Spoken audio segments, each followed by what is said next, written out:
Hello, hello, hello. How's everybody doing? What's up, guys? How's it going? Brian, what's up, buddy? LFGM. Blaine, how's it going, buddy? Black Thunder, my man, how you doing? Leo, what's up, buddy? No problem. You do your condition. You do what you gotta do. What is up, guys? I'm so happy to be doing this. I've been wanting to do this for the longest time now. I'm so glad that we're actually getting it done.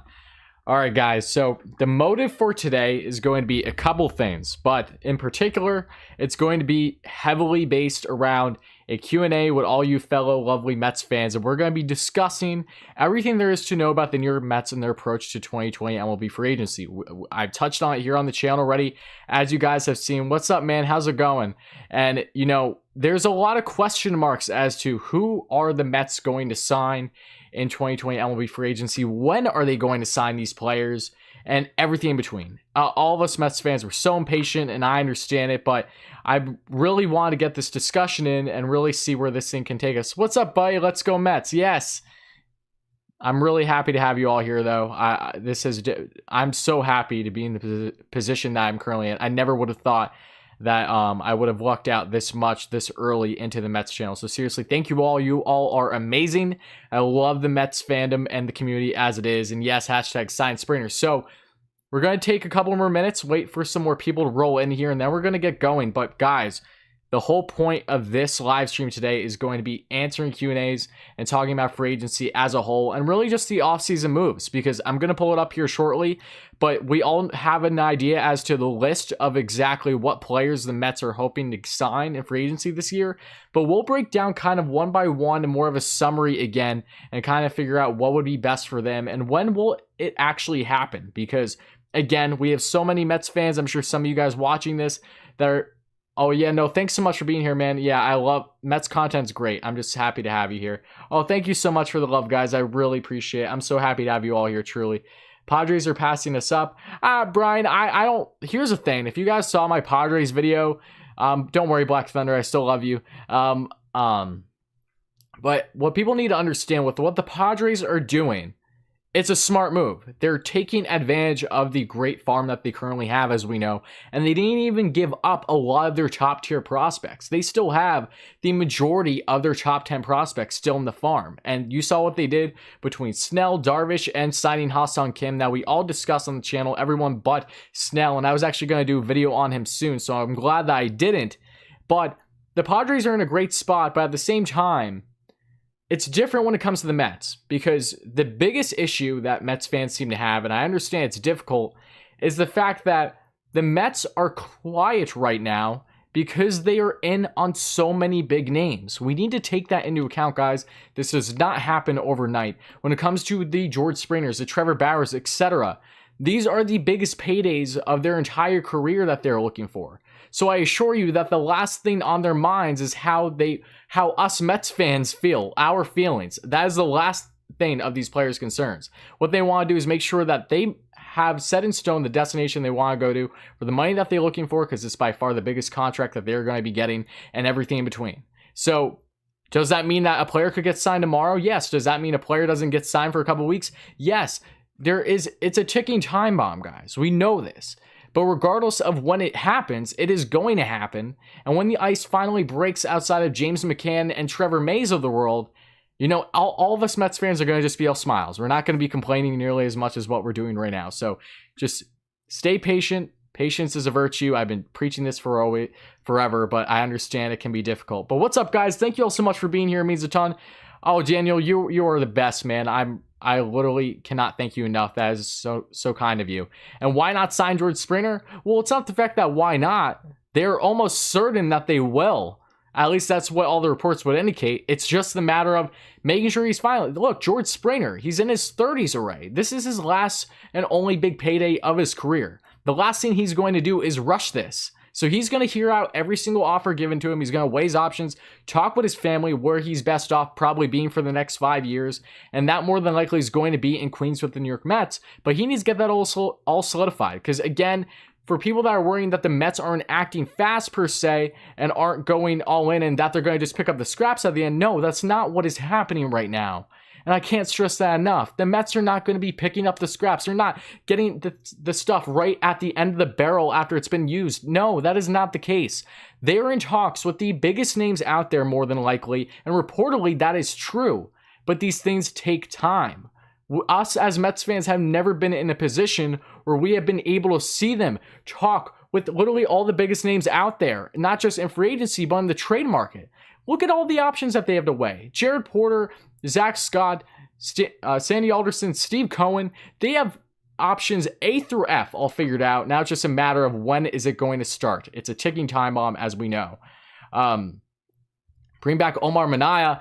Granted, Omar Minaya did do a lot for the Mets organization. Not a bad idea. But at the same time, you just want a clean sweep. And that's what Cohen was looking for. So you can't blame him there. I know that it kind of might seem a little hypocritical having Alderson in, but not Omar, for instance. But at the same time, we all know the story with Alderson. He really helped grow, develop this team outside Minaya as well. So you have to have one or the other. I'm fine with not having both. So if that means that Minaya has to be gone, then so be it.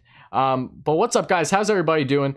What's up? What's poppin', man? The market is a little depressed. I wouldn't even say it's that depressed. I just think that it's like any other year. You know, look at Anthony Giacomo, for instance. He actually retweeted this again for all you lovely people watching this. Remember this, that he's the main beat writer for the Mets, by the way, and is connected with the MLB. But he stated how, on average, the biggest fish in MLB Free Agency in the 2019 winter meetings were not all signed until an average date of January 1st. Look at the date. It's December 29th, guys. Look, this can happen tonight. This can happen tomorrow. This can happen the next day and the next day. You know, over the next week, we're probably going to get a lot more clarity, and I assure you I will be discussing it here on the channel. But take into account that these things take time. We should hopefully see stuff over the next 48 to 72 hours. But then if you look 2 years ago in the 2018 MLB winter meetings, you had guys that didn't sign until an average date of January 10th.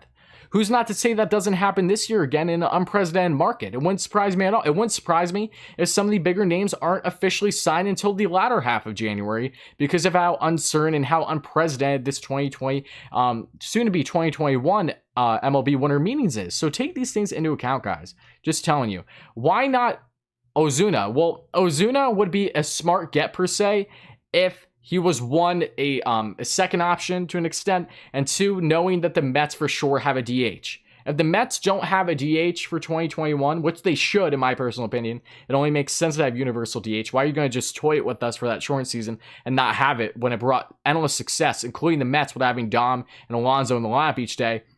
Unless the DH is... If the DH is not there, you don't go for Ozuna, in my personal opinion, because he's not nearly strong enough in the outfield, unless the Mets are trying to go a direction where you get George Springer, you put him in center, and then you maybe go for Ozuna in the left, but he's fairly subpar in the outfield. He's more better suited as a DH, if you ask me. What do we need to work on? You think the bullpen? Oh, I think we need to work on everything. Absolutely everything. It's what Sandy Alderson's been preaching, guys. The Mets aren't just going... Look, and first of all, thank you all so much for being here. We got 40 lovely people here. Thank you all so much. I'm so excited to get into this, guys. But remember that the Mets, as Sandy Alderson, as Steve Cohen has stated already, they are not going to just be addressing one hole in the lineup going into the 2021 season. They are going to be addressing all holes. To what extent is the biggest question, probably, as to, are they going to get every big name in free agency? Probably not. But is it out of the realm of possibilities to suggest that they possibly get two of the three per se? No, not at all. It's really all comes down to what they're prioritizing, how much interest they're showing, and obviously the players' side of things, what matters most to them. So as we are going to be getting into in a short second, I will be pulling up on the screen. I'm going to have the list for us as to the free agents that have reportedly been sought after by the New York Mets and would make most sense for them at this point in time. This does not mean that other free agents cannot be signed by the Mets, nor does that mean that every player on the list I'm about to show you is going to be signed by the Mets, but it's just indicating that all these players have had a connection with the Mets one way or another to varying degrees. Okay. What two players would you like to see the Mets sign the most? Also, thank you so much I really appreciate all the kind words, ZMF. What players would I want the Mets to sign the most? It's really hard to go against the big names, obviously, and a guy like George Springer and Trevor Bauer, it's tough. It's really hard to go against those two. So I would probably have to go with those two. If for whatever reason, if I had to stick with one of those two big fish, I'd say George Springer. And then outside of that, then I'm looking at a guy of Liam Hendricks or Tomoyuki Sugano. I know that they're separate positions because one's a reliever, one's a starter, but I view quite highly of both those guys as well. We are going to end up with a Bane. You and I both, buddy. You and I both. Trust me. No problem, Leo. Thanks for being here, buddy. And thank you all so much for being here, guys. You guys are great. Okay, we can't trade our young core, leave Pete. Okay, so here's the thing, Brian, and I'm going to pull up the list after I answer your comment here. The Mets can and more than likely will trade some of the young core. How much of that will be a bigger question. Guys like Dom Smith, Brandon Nimmo, J.D. Davis, these guys are going to be susceptible to trade. Do I want to see them traded? Of course I don't. J.D. Davis is a beast. He has been such a bargain guy for the New York Mets. There's no doubting that.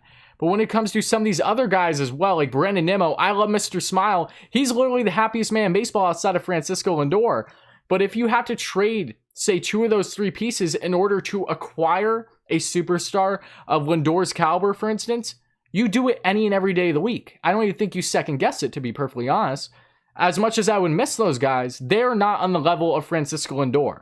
Francisco Lindor would bring the Mets to another level in itself without even doing anything else in free agency. So don't be shocked to see the Mets, by any stretch of the imagination, trade away some of their more depth guys. They're more vulnerable guys. Ahmad Rosario as well, another guy that is probably more susceptible to being dealt than anyone else, I would have to imagine, especially if they go for a guy like Lindor, because then he would be the filler for the Indians right away, or Cleveland for now, because they're not the Indians anymore, right? We'll see what name they pick, but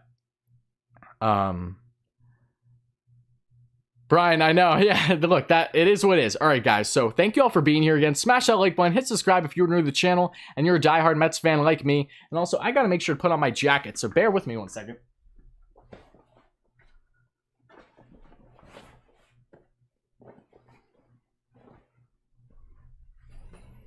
All right, that's better. Okay, so I'm going to pull it up right now. And then we're going to go down the list, guys. And we're going to talk about each name here and really weighing their options, shall we? All right, let's do that right now.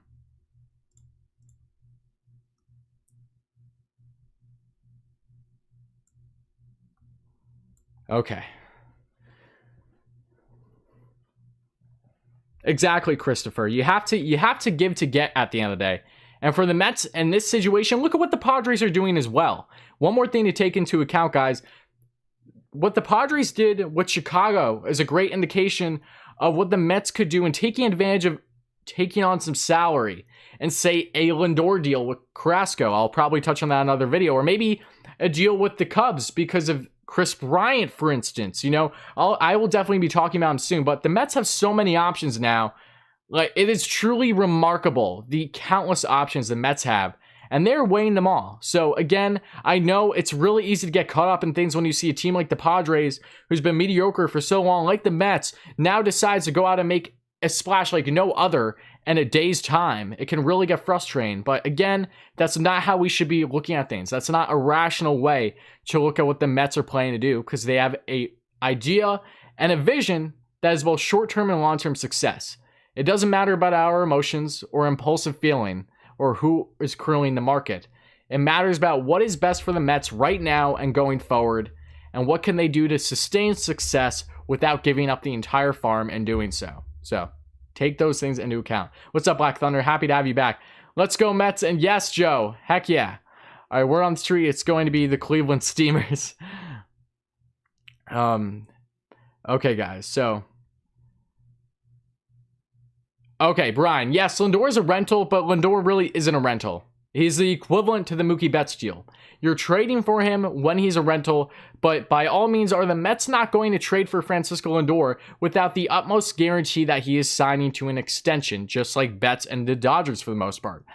So it helps the Mets in the sense of, one, Cleveland is cornered right now. They want to get rid of Lindor as quick and as fast as humanly possible, but they do not want to give up nothing for, they don't want to lose him in free agency in a year, but they can't afford him. He's going to be making $25 million for his final year in that contract up until he becomes a free agent in the 2021 offseason. So For the Mets' sake, you trade for him, you give up a couple pieces on the roster, maybe you give up a prospect that you don't love the idea of giving, but it won't have to be a top prospect, I assure you of that. And then you would still be able to get Lindor and value him somewhat as a rental, but you know that you're very well going to sign him long term.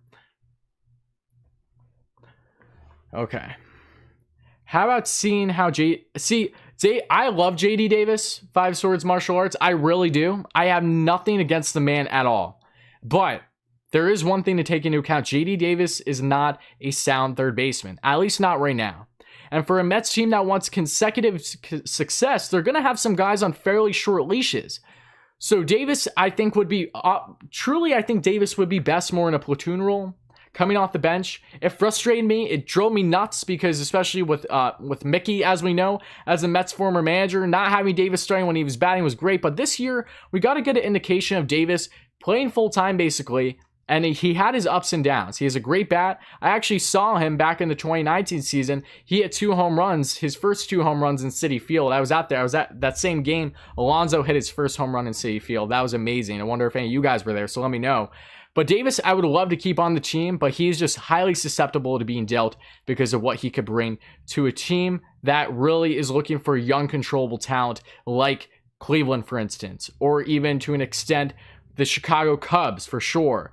Or another team, for instance, like the Colorado Rockies. JD Davis would thrive tremendously with the Rockies, given the course, for instance. So, okay.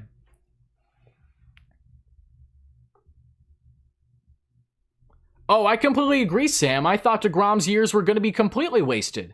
And then, right as everything looked like it was at its lowest point for the Mets, they go and sign, not sign, they go and get a new owner in Steve Cohen, and that changes everything. DeGrom's still in the prime of his career. He's throwing heat like no other, might I add. He threw more 99 to 100 mile per hour fastballs by far than any other year prior. I know he's probably getting rid of the tank early because he knew he had a shortened season, but the guy threw over 100 pitches last year.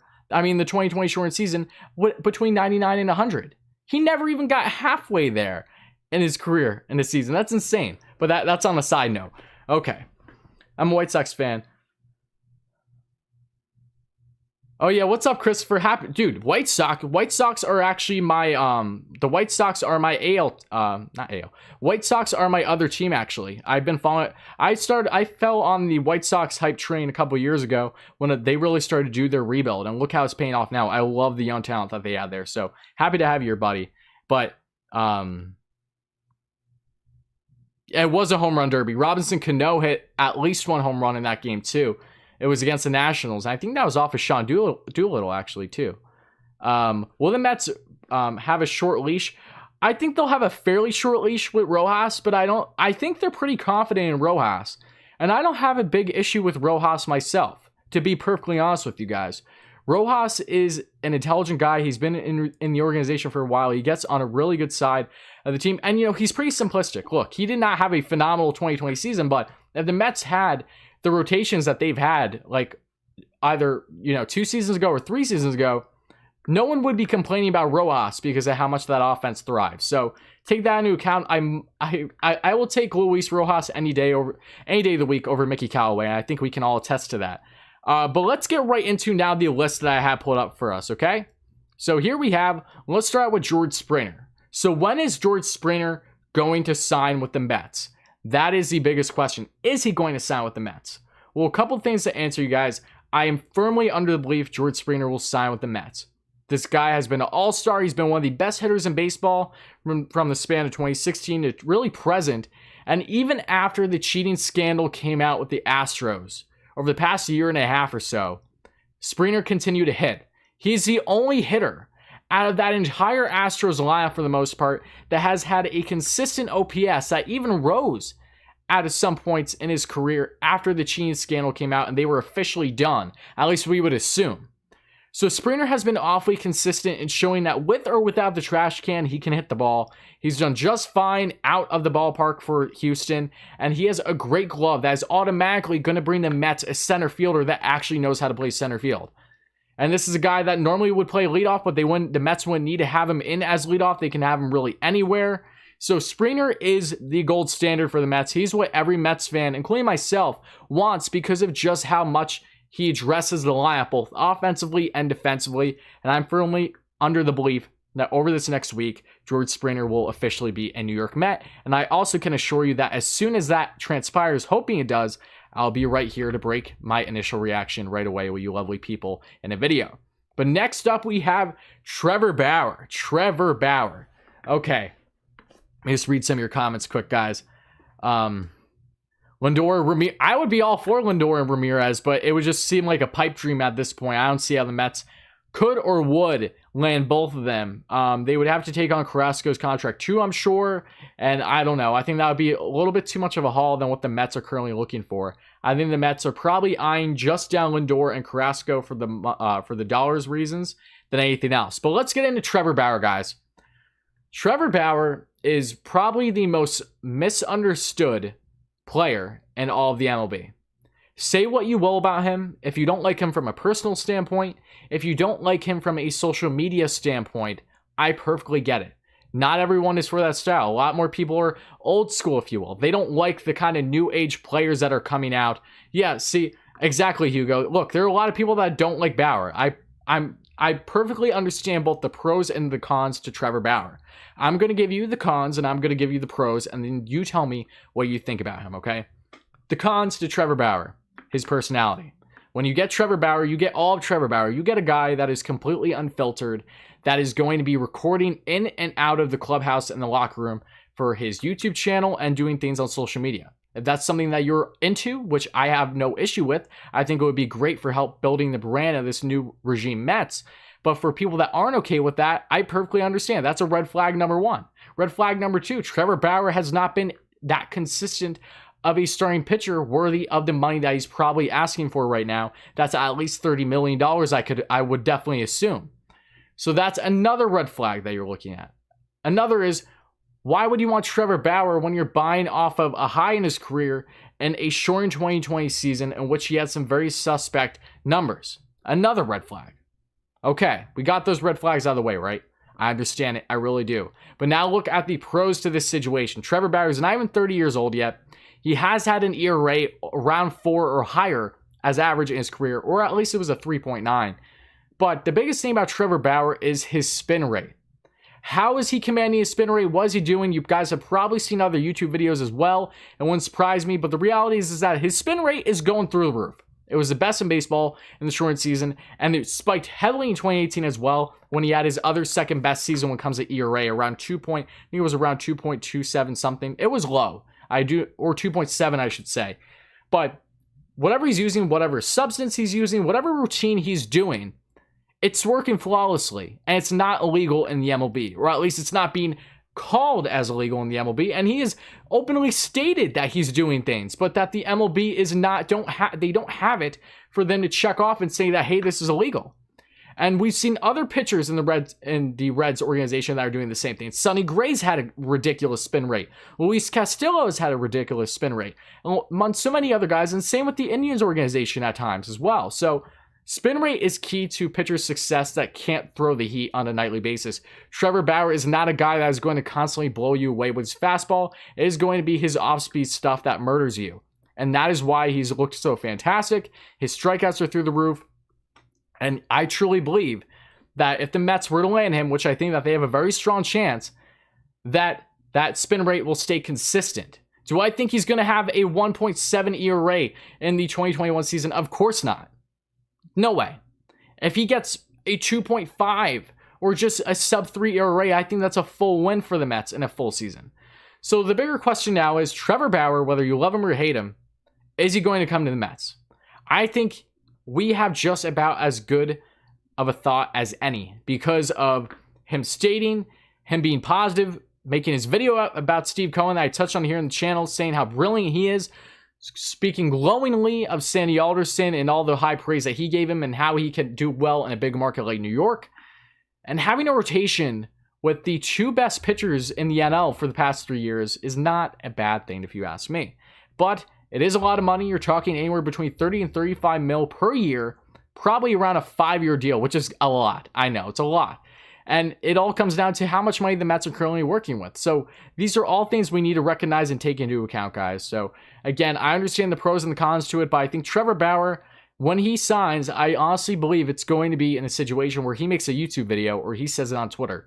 I don't think anyone else is going to find out about it being official until Bauer actually states it himself, because that's what he is planning from the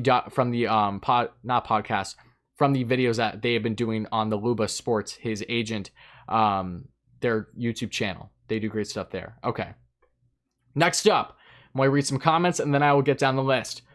What's up, Elliot? Happy to have you here, buddy. And as always, guys, if you're new to the channel and if you are a diehard New York Mets fan like me, please smash that like button and subscribe. It would really mean a lot, guys. We're trying to get to 1,000 subscribers. That way I can continue doing live streams and doing so much more. Because again, one more thing, just so you guys know before we go any further, is this is my full-time thing.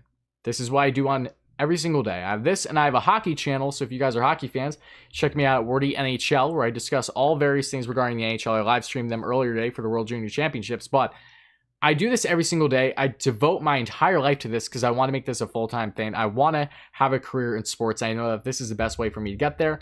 And the fact that I'm seeing such high praise and such a great backing from this amazing Mets community has been nothing short of amazing. I never would have thought that I'd be in this spot as just a simple diehard Mets fan that really wants to share my thoughts on the Mets and knows that I have a fairly upper hand in making certain content because I've been doing this for a year now. So seriously, thank you all. And I just want you guys to know that that is currently what's going on with me. We need Liam Hendriks. Liam Hendriks is the best. Absolute monster. Australian monster is what Liam Hendriks is. And I will be looking forward to touching on him in a couple minutes here. Maybe Trevor can rub off on Matt. Pardon the... I think, you know who I think can honestly rub off on Steven Matz? It's James Mccann. As we saw, James Mccann, perfect sign by the Mets, by the way. He has a strong connection with Matz. They have been training together in the offseason. He's been catching Matz for the past couple of years. So if there's any guy to help him get his command and actually get him out of the first inning, I think it's a guy like James Mccann. So be on the lookout if they still are committed to Steven Matz and his development still. It's just, he's such a roller coaster. Okay. Ballcap Sports, thank you so much, Jim. Happy to have you here, buddy. Yeah, no, you've been doing a great job on yours too. And I look forward to doing collabs with you in the future that we've talked about already. Thank you for being here, my man. It means a lot. Okay. I'm surprised Brad Hand hasn't signed yet. You know, I am slightly, but at the same time, every big name for the most part hasn't signed yet outside of James Mccann. So what good reason is there to suggest that Brad Hand should have signed by now? And the fact that the Mets have already explained that they very well would have claimed Hand when he was initially put on waivers by the Cleveland is you know, telling that the Mets are fully interested and invested in Brad Hand, and hopefully they will land him as long as they can get him at the right price, but only time will tell. Okay, so let's get a little bit further here. Richie, if you were to make a pitch to Bauer to sign with the Mets, what would it be? If I were to make a pitch to Bauer to sign with the Mets, it would be probably this. Trevor Bauer, you've done amazing things in 2020. You're a guy who's highly criticized and highly doubted. So normally you wouldn't want to go to a big market that has the type of media aspect that New York does. But at the same time, there's so many positives that come with landing in Queens because of Steve Cohen and the regime that you most notably have made great attention to. You know that the Mets are on a direction for continuous success, short-term and long-term, a team that is all for analytics and new age development, that is constantly adapting their abilities to be a better baseball team by the day with this young group, with having a GM and assistant GM in their early 40s, and also having the ability to really show yourself on the biggest stage, really prove who you are to your best of the abilities. You did it in Cincinnati, you did it in Cleveland to an extent, but you've never done it in a big market. Challenge yourself, and do that by signing with the Mets, with a great regime that's surely going to give you what you would be looking for in consecutive success, and you would obviously be gaining the money, and you would be able to showcase yourself in the big market and really be the face to an extent of the franchise when it comes to helping the Mets with being poster boy and social media, YouTube, all that. It brings so many great elements because the Mets have a fan base like no other. So I don't know why you haven't signed with the Mets at this point yet, but sign with the Mets. Okay. Let's get on to, I would say Springer and Hand wouldn't spend money on Bauer, sprinkle money elsewhere. Don't get Hendriks, he's overrated. Let our Sox have... No, Chris, all right, no. No, Hendriks... all right, let's just jump a little bit. I'll get to Odorizzi and Sugano. Liam Hendriks makes a lot of sense for the Mets, and one of the bigger reasons is because of the fact that Sandy Alderson knows Liam Hendriks very well. He was with the Oakland Athletics either as their GM or one of their executives, when they acquired Liam Hendriks after he was, I believe he was either traded or he was just put on waivers. I think he was put on waivers from the Toronto Blue Jays. So he was at a low point in his career, similar to James McCann's story, being picked up by the White Sox, right, Chris? And Liam Hendriks has been dominant, but he has that familiarity, that relationship already with Alderson. I guarantee you that there's a very strong chance that Hendriks lands in Queens. They've already reportedly have shown interest in him over the past month. And what a get that would be with a nasty guy who really looks like, even though he's not throwing 100, he looks like he's throwing 100. His release is really deceptive.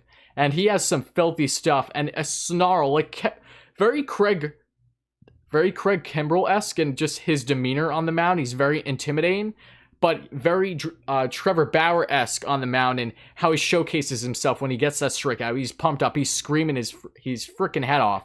It's amazing to see. And Hendriks in the Mets bullpen would surely make the Mets having one of the best bullpens in the MLB, if you ask me. That would really help them take them over the top. Okay, here we go. What would you give up for LeMahieu? Well, I wouldn't have to give up anything for LeMahieu because he's currently a free agent. I believe you would have to give up a compensation pick at least, but you wouldn't have to give up anything because he'd be a free agent. And I think LeMahieu would make a lot of sense for the Mets too. Oh my God, just think about LeMahieu getting out of Bronx into Queens. 2 years ago, Brodie Van Wagenen had the opportunity, in which I was advocating for at the time, I'd add, for the Mets to acquire Mr. DJ LeMahieu, who was done with his time in Colorado. But they decided to go with, of course, Brodie Van Wagenen's agent and the one and only Jed Lowry. What an amazing player he is, right?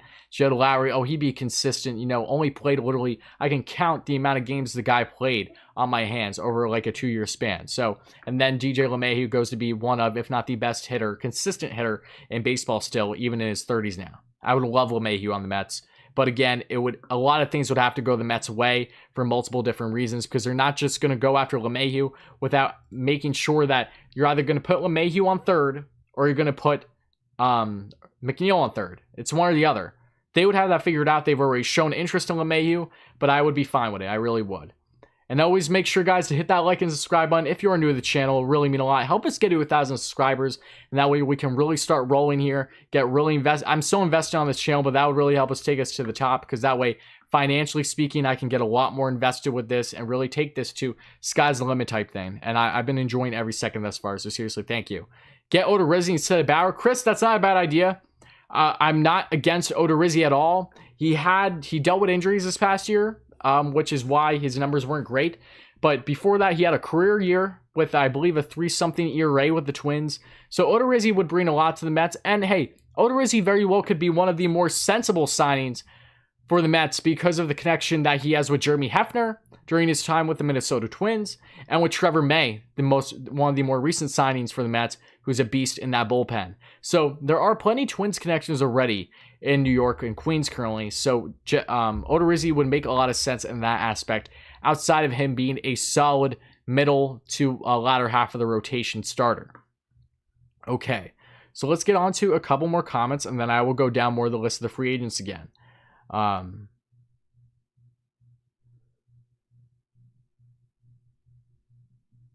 What are the plans for Thor down the road? Well, the plan is to make sure that, one, you're able to keep Thor. He gets healthy. He comes back from Tommy John next year.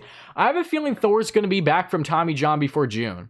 I have a feeling Thor's going to be back in May. That's just my personal opinion. But assuming that's the case, it's almost like a make it or break it for Syndergaard soon, because when you look at the guy, he's been awfully inconsistent since his original dominant reign in 2015, 2016, those playoff runs. Since then, he's really been wishy-washy. And a guy that first came into the rotation for the Mets with a 94-mile-per-hour slider that was simply unhittable when he was pitching against guys like, rest in peace, Jose Fernandez. Because I remember those matchups, those were great. Two young, dominant pitchers. But Thor needs to prove to not just himself, but the Mets organization, that he still hasn't hit his full peak yet. Because if he has, then that was unbelievably short-lived. So I hope he gets healthy, is rejuvenized to be with this Mets team, and throws heat like he normally does. But hitters are getting better by the year, and these are not the hitters of 2015, 2016. So he's going to have a fairly, newsflash when he gets hit with the reality that is the MLB nowadays, with these young studs getting better by the day. International free agents, guys on the White Sox, for instance, Juan Soto, for instance, from the Nationals. So many great young talents. And then you look at the Braves, all their great young studs. It's not an easy task. And you can't just blow people away with your speed nowadays. So I hope for Thor's sake that he gets healthy and he shows this Mets rotation what we have all loved and coveted over the past 5 years. I want Hendricks in hand and that super bullpen. Oh, of course, absolutely. Hendricks in hand would be a clean sweep of having the best bullpen in baseball. I don't think there's much arguments there. And thank you all so much for being here. We have roughly 100 people here. Thank you all so much, guys. It means a lot. I'm happy to have you all here. And make sure to hit that like button if you guys end up enjoying this kind of Mets content. You're a diehard Mets fan too. But let's get right into this. I think the Mets are not trying to bid against themselves right now. Players are looking for better options, but they aren't there. Patience. Exactly. Look, and I don't even think it's so much of players looking for better options, because I'm firmly under the belief that these big names in free agency want to land in Queens, but they need to do it at the right price. They need to do it what they truly feel is best value for themselves. And they also need to do it in the sense of knowing that, they're secure. This is 100% what they want to do. No second guessing, none of that. As long as they have that figured out, then they're golden. But yeah, no, I agree. Mets have too many infielders. They don't need DJ. I agree that they don't need DJ, but I would not be against DJ by any stretch of the imagination. So that's my personal opinion on it.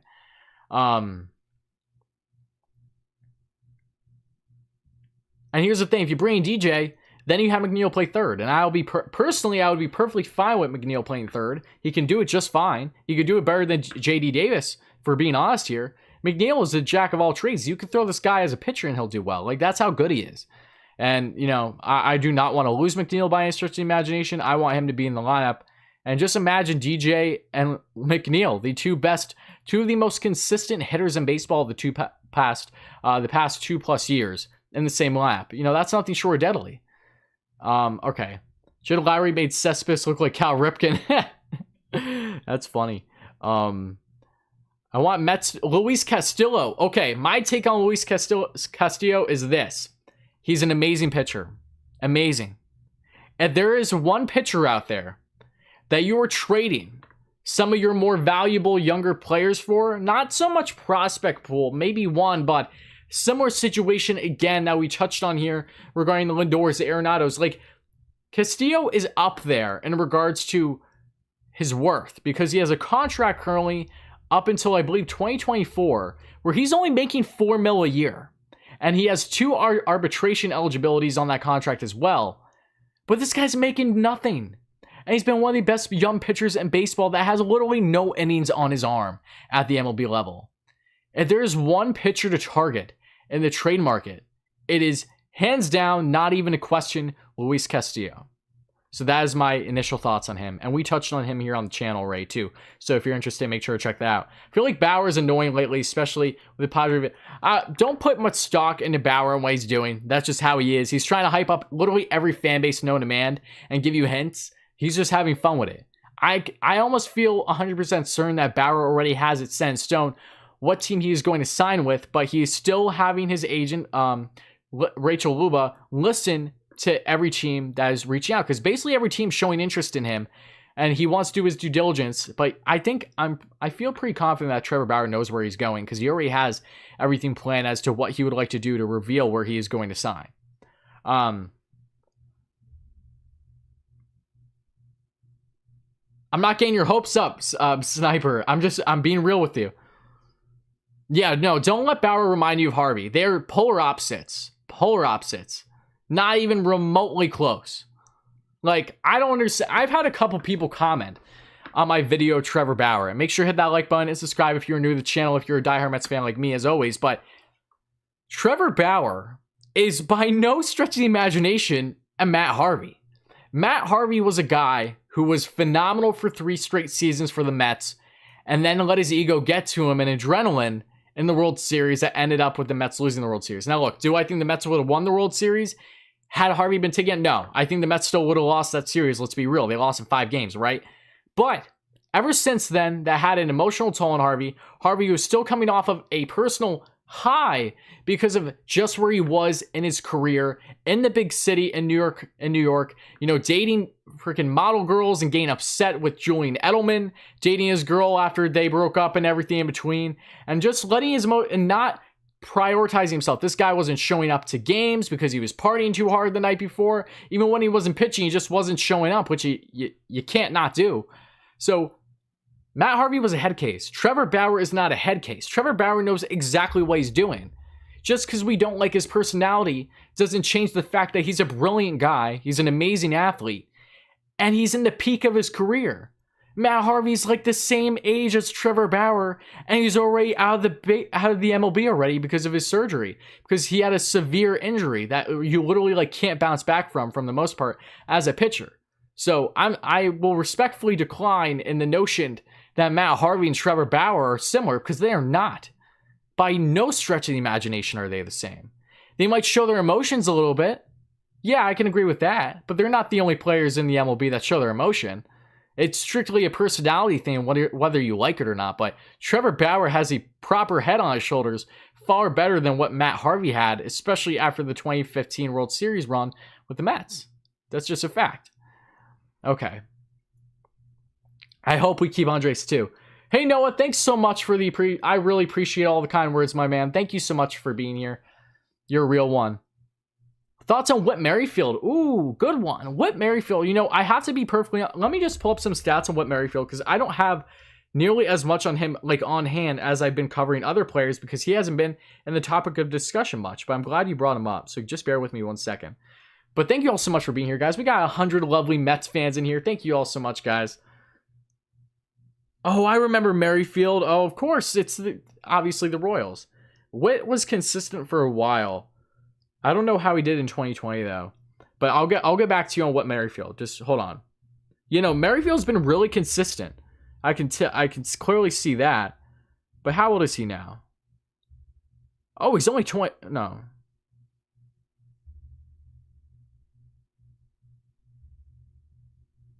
Okay, it looks like Whit is, what, 31? He's 31? Okay.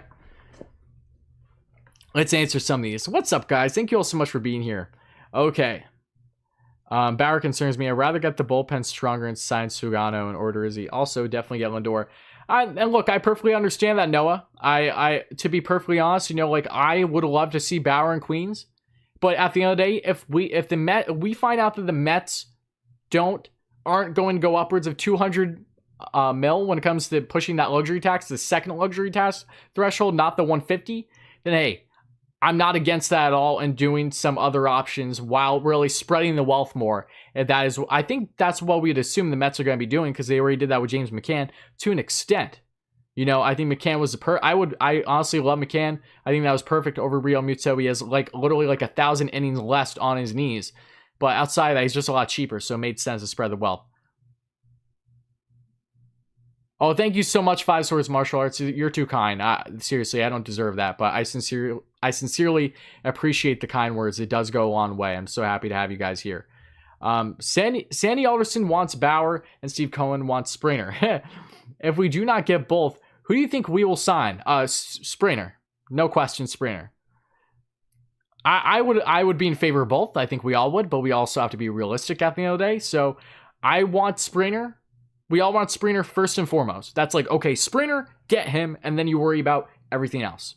Because Springer isn't going to cost you as much probably either than Bauer, for instance. So get Springer, and then if you can get Bauer and still spread the wealth, which I do believe the Mets can, might be pushing a little bit, but if they can, then go for it. And if you can't, then it's not the end of the world. It's not. But I do think that the Mets are going to do stuff that's truly going to jaw drop us. And I can't wait for it. Sup, Pedro. And yeah, no, look, we can all attest to how good George Springer is. But thank you for your input, especially being from Houston. David, we need 2 more starters and let Thor come back healthy. I agree. I think the Mets do need 2 more starters. And that's why we have a lot of them listed here. That's why the Mets have shown interest in all these guys here.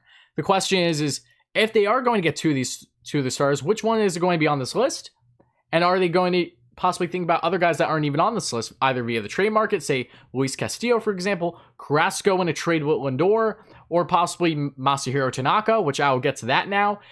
Tanaka worries me because this guy has been dealing with a partially torn elbow for like his entire career.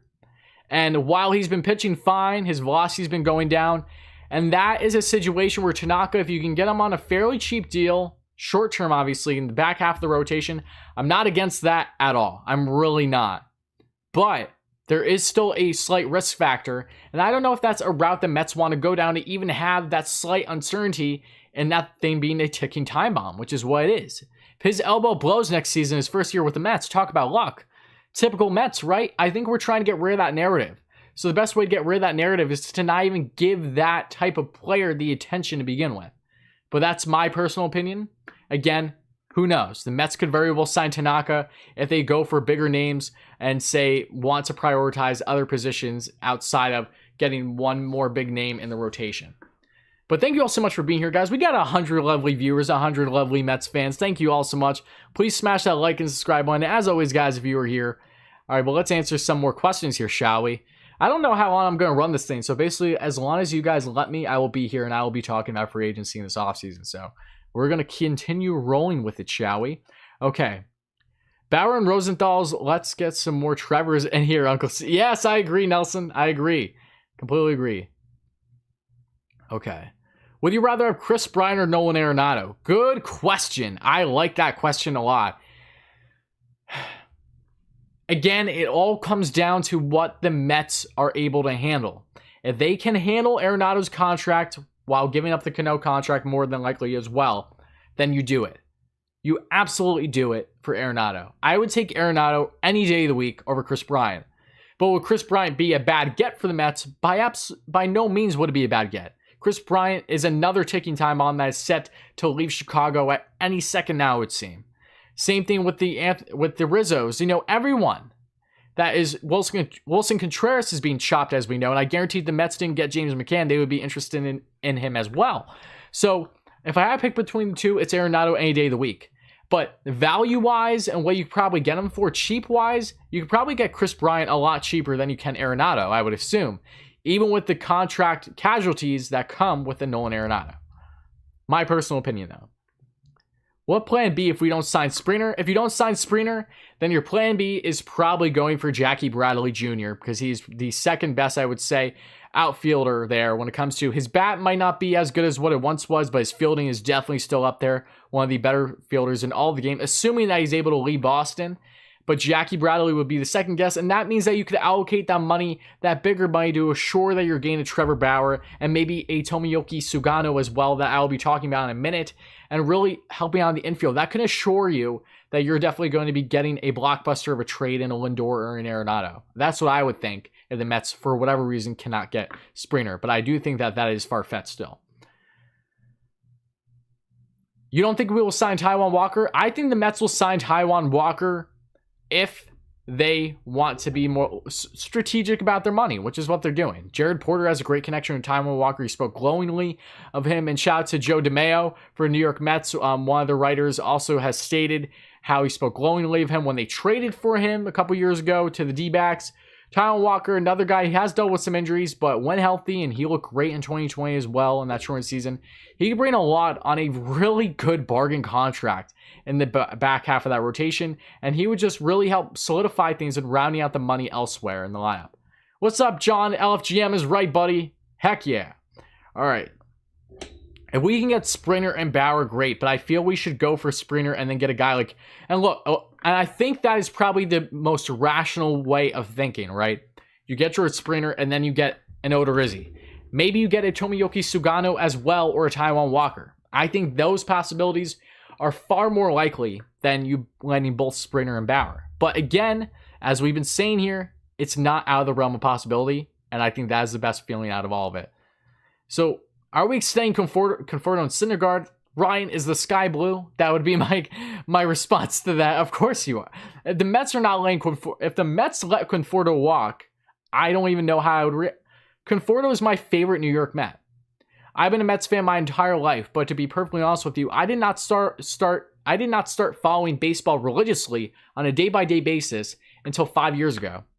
Because my cousin Blaze, shout out to Blaze, he's probably not watching this, but my cousin told me, we were hanging out one day, and I'm originally from New York, my family's from New York, and he's saying how we need to watch this series against the Nationals during the summer. I believe it was I think it was in July or late June, because he was saying how if the Mets win this series against the Nationals, they get first in the NL East for the first time in forever.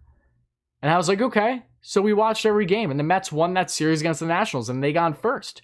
And then they went out and acquired a guy in Yoenis Cespedes, who, you know, we know the story with Cespedes, but that run in 2015 will always have a special place in all of our hearts. You know, everything after that is a different story, but Cespedes was money during that time, and, you know, that's when I first became a Mets fan. And in that World Series, Conforto coming out of the gate, not even having regular season games on his belt, hit some bombs in the home runs in the World Series against the Royals, and I've been in love ever since. Smoothest swing in baseball, literally. Like, guys, come on.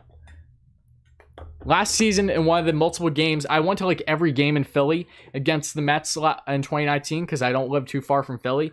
And in BP in Philly, Conforto hit a bomb to the third deck he pulled it to the third deck.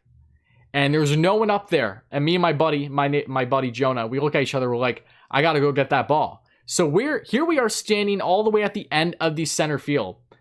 And all the way at the end, you know, we're like, you know, the Mets and warm-ups and everything are throwing balls to kids and stuff. I'm not getting the ball because, one, I'm not asking for it because I'm not a kid like the other kids in front of me. I'm just watching. But then I see this bomb get hit by Conforto and BP. So I bolt and I get there and I chase and I get this ball down. I run up like 3 or 4 flights of stairs and I get there right before another fellow Mets fan can, like around my age too. It's funny, but Conforto is my man, and by no means are the Mets going to get rid of him. I will simply not allow it. I will find out where Steve Cohen lives, knock on his door, and tell him, please do not let Conforto go, because that's how much I love the man. And Thor, same thing. The only way Thor is not getting extended for after next season is if he has a terrible year bouncing back from Tommy John to the point where it's such a liability and that everything goes wrong. And even then, I feel they would still give him a chance because look at what they've been doing with Steven Matz, right?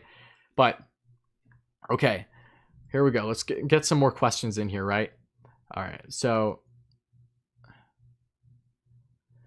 who do you think on the Mets roster are considered untouchables in a trade? Jacob deGrom is an untouchable in a trade. Outside of that, I think you could probably say Pete Alonso is an untouchable just because he's kind of a poster boy for the Mets. I don't think they're getting rid of him.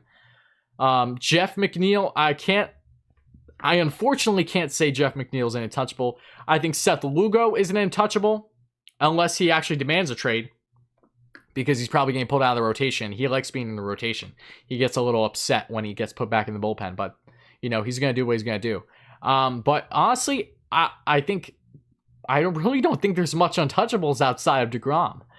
And, you know, not saying that these guys are going to be traded. I don't think they will. But the reality is that at the right price and the right deal, anyone is, you know, from a hockey standpoint, as a hockey fan like myself, along with being a diehard Mets fan, if Wayne Gretzky can get traded, anyone can get traded. You know what I mean? It's like, I know that's not the same exact because this is baseball we're talking about, but we've all seen greats in baseball get dealt.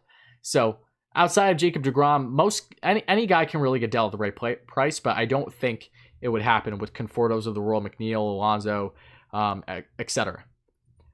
I think Walker would be great. Yeah. Big Maple? No. Big Maple is not worth a chance. No. James Paxton, I loved him in Seattle. Big Maple, when he actually had facial hair because he didn't have to buzz it, being all clean, because that's the Yankees way. You got to be clean shaven, right?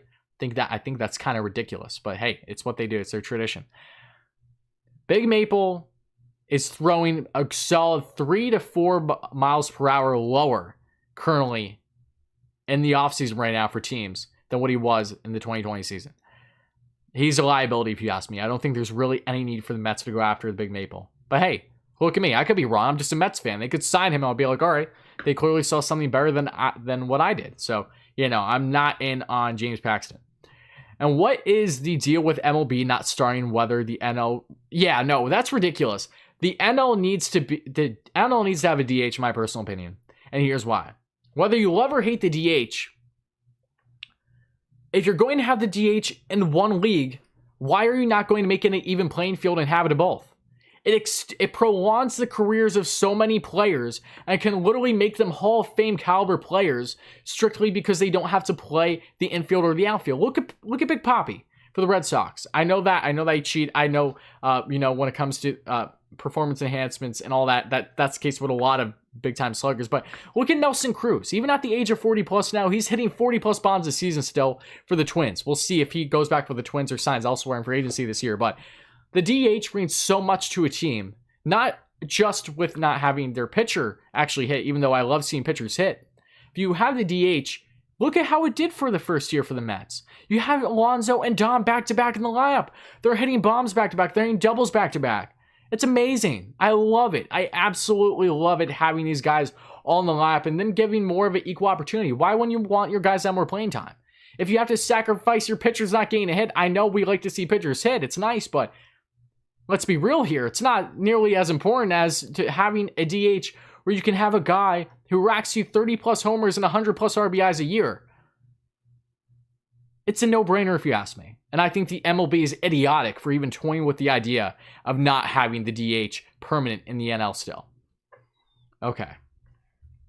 What's up, though, guys? Mets fans, hit that like and subscribe button if you're a diehard Mets fan like me. As always, guys, it really mean a lot. Having so fun doing these conversations. We're going to get to more players in a minute, but I will answer a couple more questions here before I actually get into some more individual players, unless it's part of the comments here. Yes, Brian, I completely agree. Daniel, I don't hate Nimmo in center field, but he can't be in center field starting next year. He just can't. He's just too much of a liability. I love Nimmo to death. I would love to keep him, but he cannot be your starting center fielder and your best option. It just cannot and will not happen. Conforto does have the sweetest swing in baseball. Absolutely. And this ball is the one I hit, that he hit and that I caught. And if you actually look here closely, you can see all the grain, like where it hit the concrete right there, and all the grain. There might be a stain on it too, because I had a Philly cheesesteak right after I got it, because I was in Philly for the game for the Mets. But that's a different story. Okay. Do you think a bundle of JD and Rosario and a solid prospect will get a trade done for Lindor? Absolutely. I absolutely do. Because I don't think Lindor is going to be nearly as costly as what, an average baseball fan would make it out to be. Because if Mookie Betts can get dealt in the type of trade that he can get dealt with, why is this situation any different for a Cleveland team that is unbelievably desperate to get rid of Lindor when they know that they very well need to make sure that they get some assets for him, controllable talent, before he becomes a free agent in a year's time? They don't even want to deal with his contract in the 2021 season, let alone worrying about him after the 2021 season. He has like a contract hit of $25 million for 2021. Okay. My favorite Met is DeGrom, but heck yeah, we have to sign Conforto. Yes, John, absolutely. Without Cano, I'm actually okay with our team on the field. Cano, yeah. No, look, the Mets have a great foundation, guys, and Steve Cohen and Sandy Alderson have been attesting to that. We know that. This would just help bring them to another level when it comes to all the things that they're doing both in the free agency and the trade market. First year back from Tommy is always a little shaky. I know, Daniel, I do, but at the same time, it's like, how, we still need to be wary at the end of the day. We have high expectations for Thor. I want the DH back too. What do you think of I love David Peterson. He's got some nasty off-speed stuff. The lefty for the Mets, he performed well better than expected. And he wasn't even high in the Mets, depth chart originally. They had Justin Dunn ahead of him, and he was part of that deal, of course, it chokes me up just talking about the Kalanick trade. But Peterson's already looking like he's having a better start to his career than Dunn, so we'll see where that takes us. I'm loving that, and the fact that he's a lefty is great. I love that. You need those southpaws. Springer, yes. Demille, yes, absolutely. Let's see here. Another thing in the NL is the fact that pitchers get hurt all the exactly. Pitchers do get hurt. That's fair to say. Should we trade Mats? Well, I think Mats will be highly susceptible to trade. The Mets were reportedly trying to shop Mats to the Toronto Blue Jays before they sign him. So it just shows you that they are perfectly willing to trade Mats if the right price is there. Yes, I would sign Brad Hand. Absolutely, guys.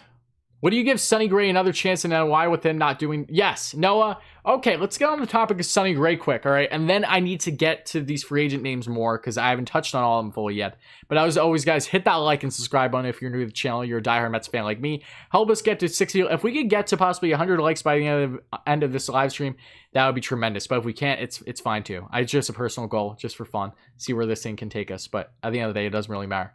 But in regards to Sonny Gray, yes, I think he would thrive in New York with the Mets because of a couple things. One, Gray has rebounded tremendously and is finally getting back to his comfortability in Cincinnati. What was his big issue in the Bronx with the New York Yankees? It was his slider. The Yankees wanted him to be a pitcher that he normally is not. They wanted him to throw a slider more than he was comfortable with, and look at what happened.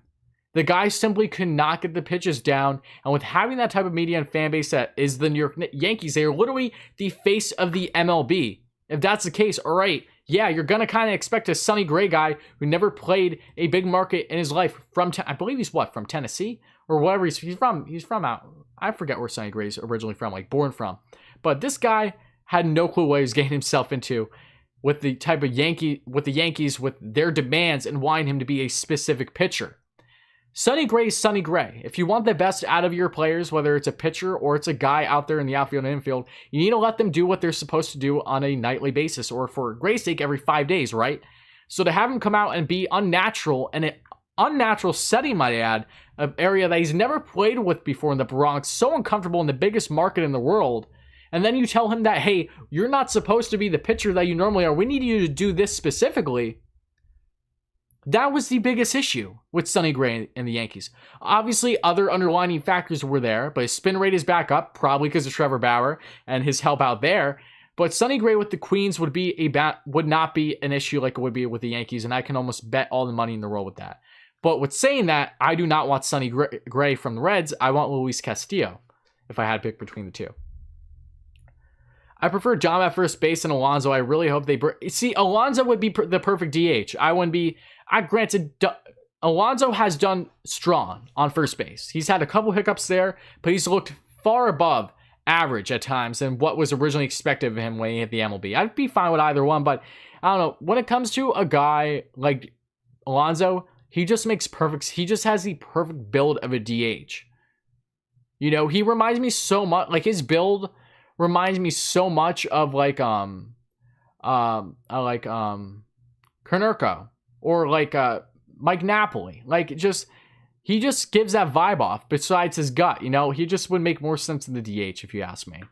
All right, let's get on to All right, so before I answer all these questions, guys, I'm going to get on to... Yeah, see, Sonny Gray is from Nashville. I was right. Okay, I can tell from the twang in his voice. All right, now let's get on to Tomoyuki Sugano. All right, guys, if you guys don't know who Tomoyuki Sugano is, he is the best pitcher coming out of Japan that is posted hitting the MLB. Among us, the Mets are not that good. Okay? Yes, they're decent right now, I would say, but they're going to be really good. So buckle up, buddy. But Sugano has been the best pitcher coming out of the Nippon Pro Baseball League in Japan, and is looking like he is going to be a dominant force in the MLB because he's in his, I believe he's in his 30s now. He's 30 or 31.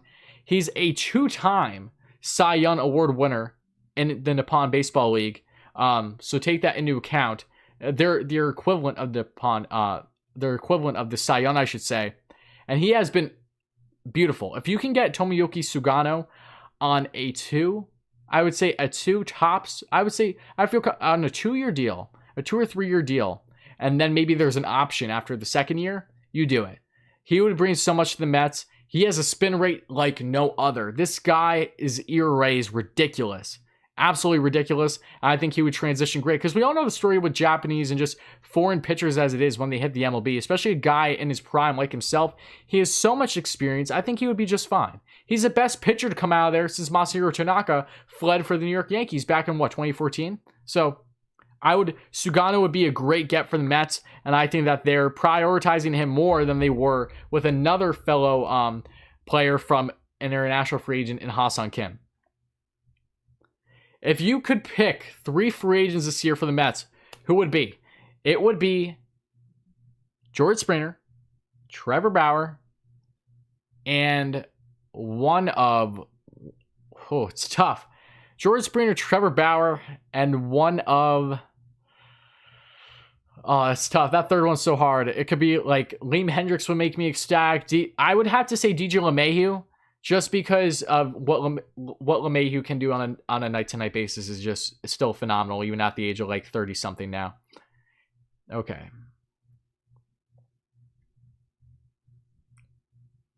I think they need to go after pitchers. They led the majors in bat. No, exactly. No, Manuel, they will go after pitchers. That's probably the biggest thing the Mets are prioritizing between both the outfield, not the outfield, between the starting rotation and the bullpen.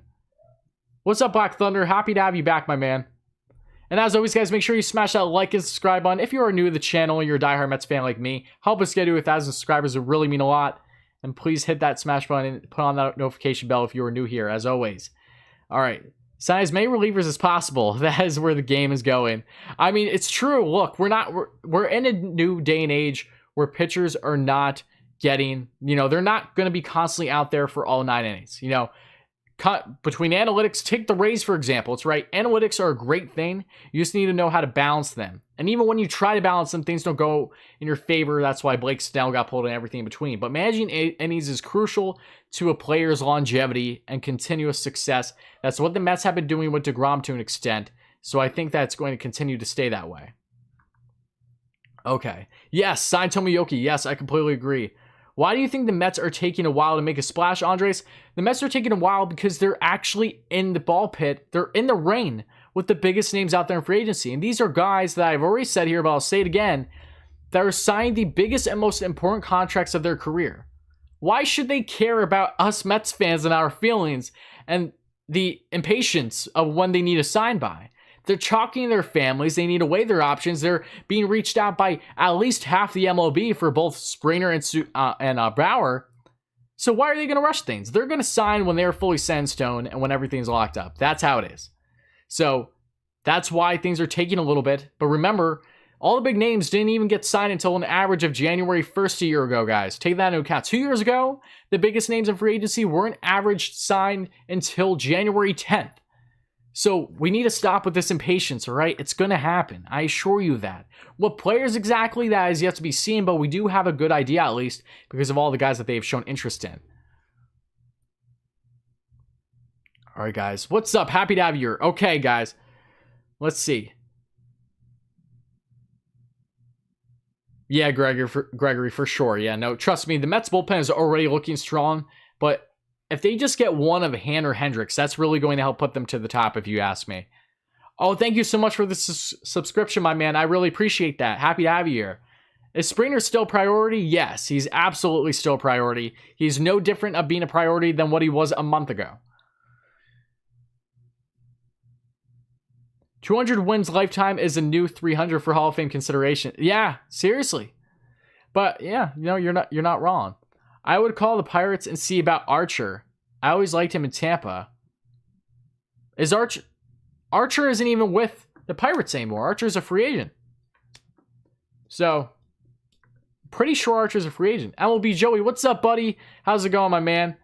Any bold predictions for the rest of the offseason or the 2021 season? Ooh, I got a couple. I plan to do an individual video on that, but I'll share a few. I can do that. So a couple bold predictions for the Mets for the remainder of the offseason is they are going to, in fact, make a blockbuster trade, but it's not going to be what us Mets fans were anticipating. That is going to be one of my bold predictions. Bold prediction number 2 is that the Mets are going, in the 2021 season, the Mets are going to trade away 1 or 2 pieces that they weren't initially thinking about. They're going to get rid of some guys that we really didn't have much thought or reasoning as to why would these guys be dealt. So those would be more so my bold predictions, if you will, as of right now. But I plan to do another type video regarding that. Yeah, Archer's been a free agent, I'm pretty sure. What free agent player are they zeroing in on? Oh, well, look at the list. Look at the list would be my... Start with George Springer and then go down. Not in a certain particular order, but Springer, they've zeroed in on plenty. Sugano, they've shown interest. Trevor Bauer, they've constantly been in the run there. Jake Odorizzi as well, they've shown plenty tabs in. DJ LeMahieu, they've reportedly talked to. Taijuan Walker would make a lot of sense. Lehman Hendricks makes a lot of sense that they've reportedly shown interest in. And Brad Hand, they've shown interest in that I'm sure that they've zeroed in on. Oh, yeah, no, thanks so much, Demille. I appreciate it. I apologize if I'm saying your name wrong, but Demille Cruz, I plan to do a lot of live streams going forward, especially if this continues to go well like this, guys. And here's another thing, guys. I hope you all know that once we get to 1,000 subscribers and everything, which I would assume is going to happen before the season starts, I fully intend to live stream numerous Mets games, at least one or two during the week, every week, for the entire Mets season. Which, with what I mean by that is, I'll probably show a play-by-play, not the physical game because I'll get copyrighted, but I'll show a play-by-play, where you have like the MLB at bat app type thing, where you see the guys going at the play and then they throw the pitches. I'll do that while I'm watching the game and kind of giving play-by-play as what's happening and sharing my thoughts. So yeah, you're going to see a lot, and I mean a lot of live streams here on the Mets channel, because this is all I want to do. I just want to interact with all you lovely people, because look, you guys are Mets fans, no different than me, no more, no less. So what makes my input any more important than yours? That's my outlook on it, and that's why I just want to talk to all you guys. I love this Mets fan base so much. Okay. Mets will be the next dynasty. I think that's a fair prediction to make, to be perfectly honest, at how things are rolling right now. Bartolo. I have my ticket stub from Game 6 at, oh my god. I was that's amazing, Ronald. Congratulations to you. I can only imagine the feeling. I'm a younger Mets fan, as you know. I've never experienced a World Series championship. I hopefully will over the next 5-10 years, but time will tell. But amazing. Kudos to you. I'm sure many Mets fans in this chat have been there as well.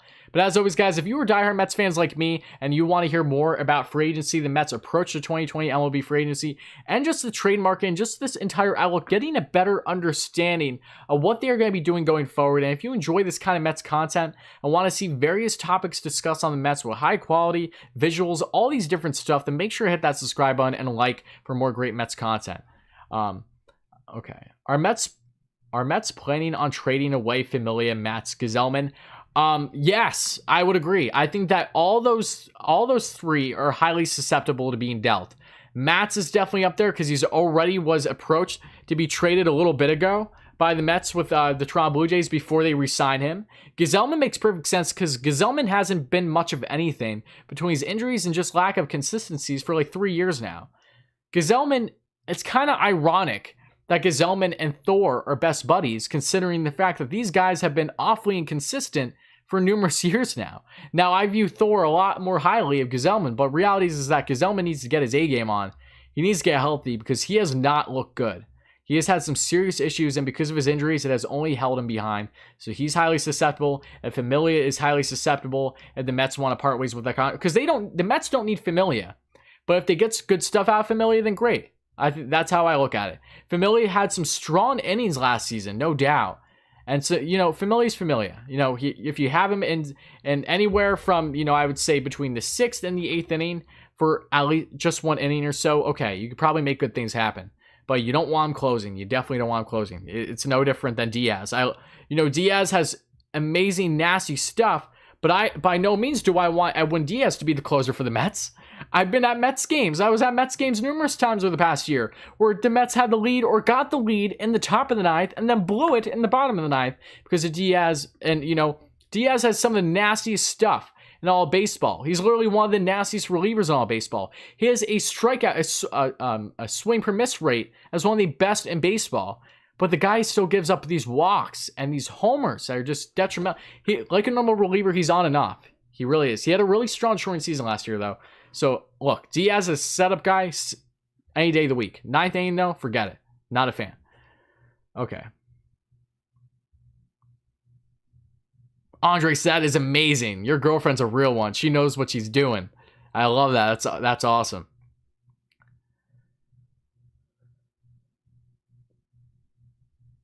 What's the 2021 opening day lineup going to look like? Well, I think we're going to find out over the next week a better idea, but it's hard to really grasp it right now just because we're waiting on these signings and trades to happen. Could you imagine if Harvey worked out? I mean, I wish. I've been at numerous Harvey games where he didn't work out.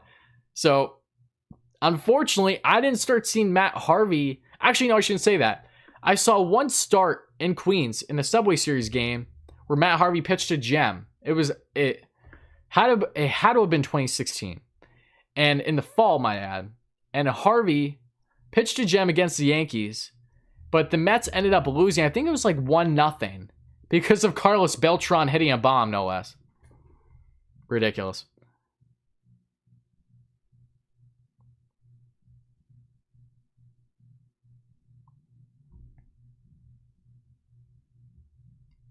How can Diaz strike so many people out yet give up homers of the worst possible situation?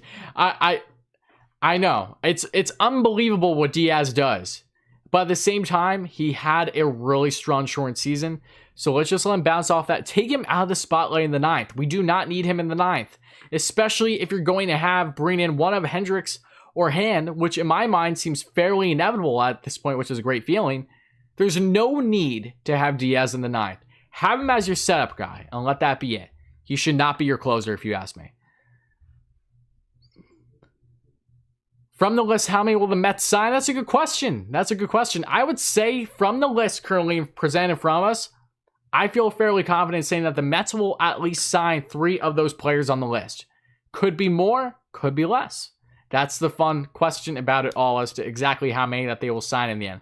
Being an old Mets fan, oh, that's amazing, Ronald. Yeah, no, that's absolutely amazing. You met Mr. Franchise himself. I can only imagine what that feeling was like. You know, kudos to you. That's amazing. Familia was a bad signing. Yeah, no, I know Familia was a bad signing, but at least he has been detrimental. I can at least say that. He hasn't been detrimental. And the Mets don't have to worry about that contract nearly as much anymore. But I can see them offloading it. Can't have yeah. Sign Hendricks to close. Yeah, I agree. I completely agree. Your dad was at Game 7 of the NLCS in 2000. Oh, wow.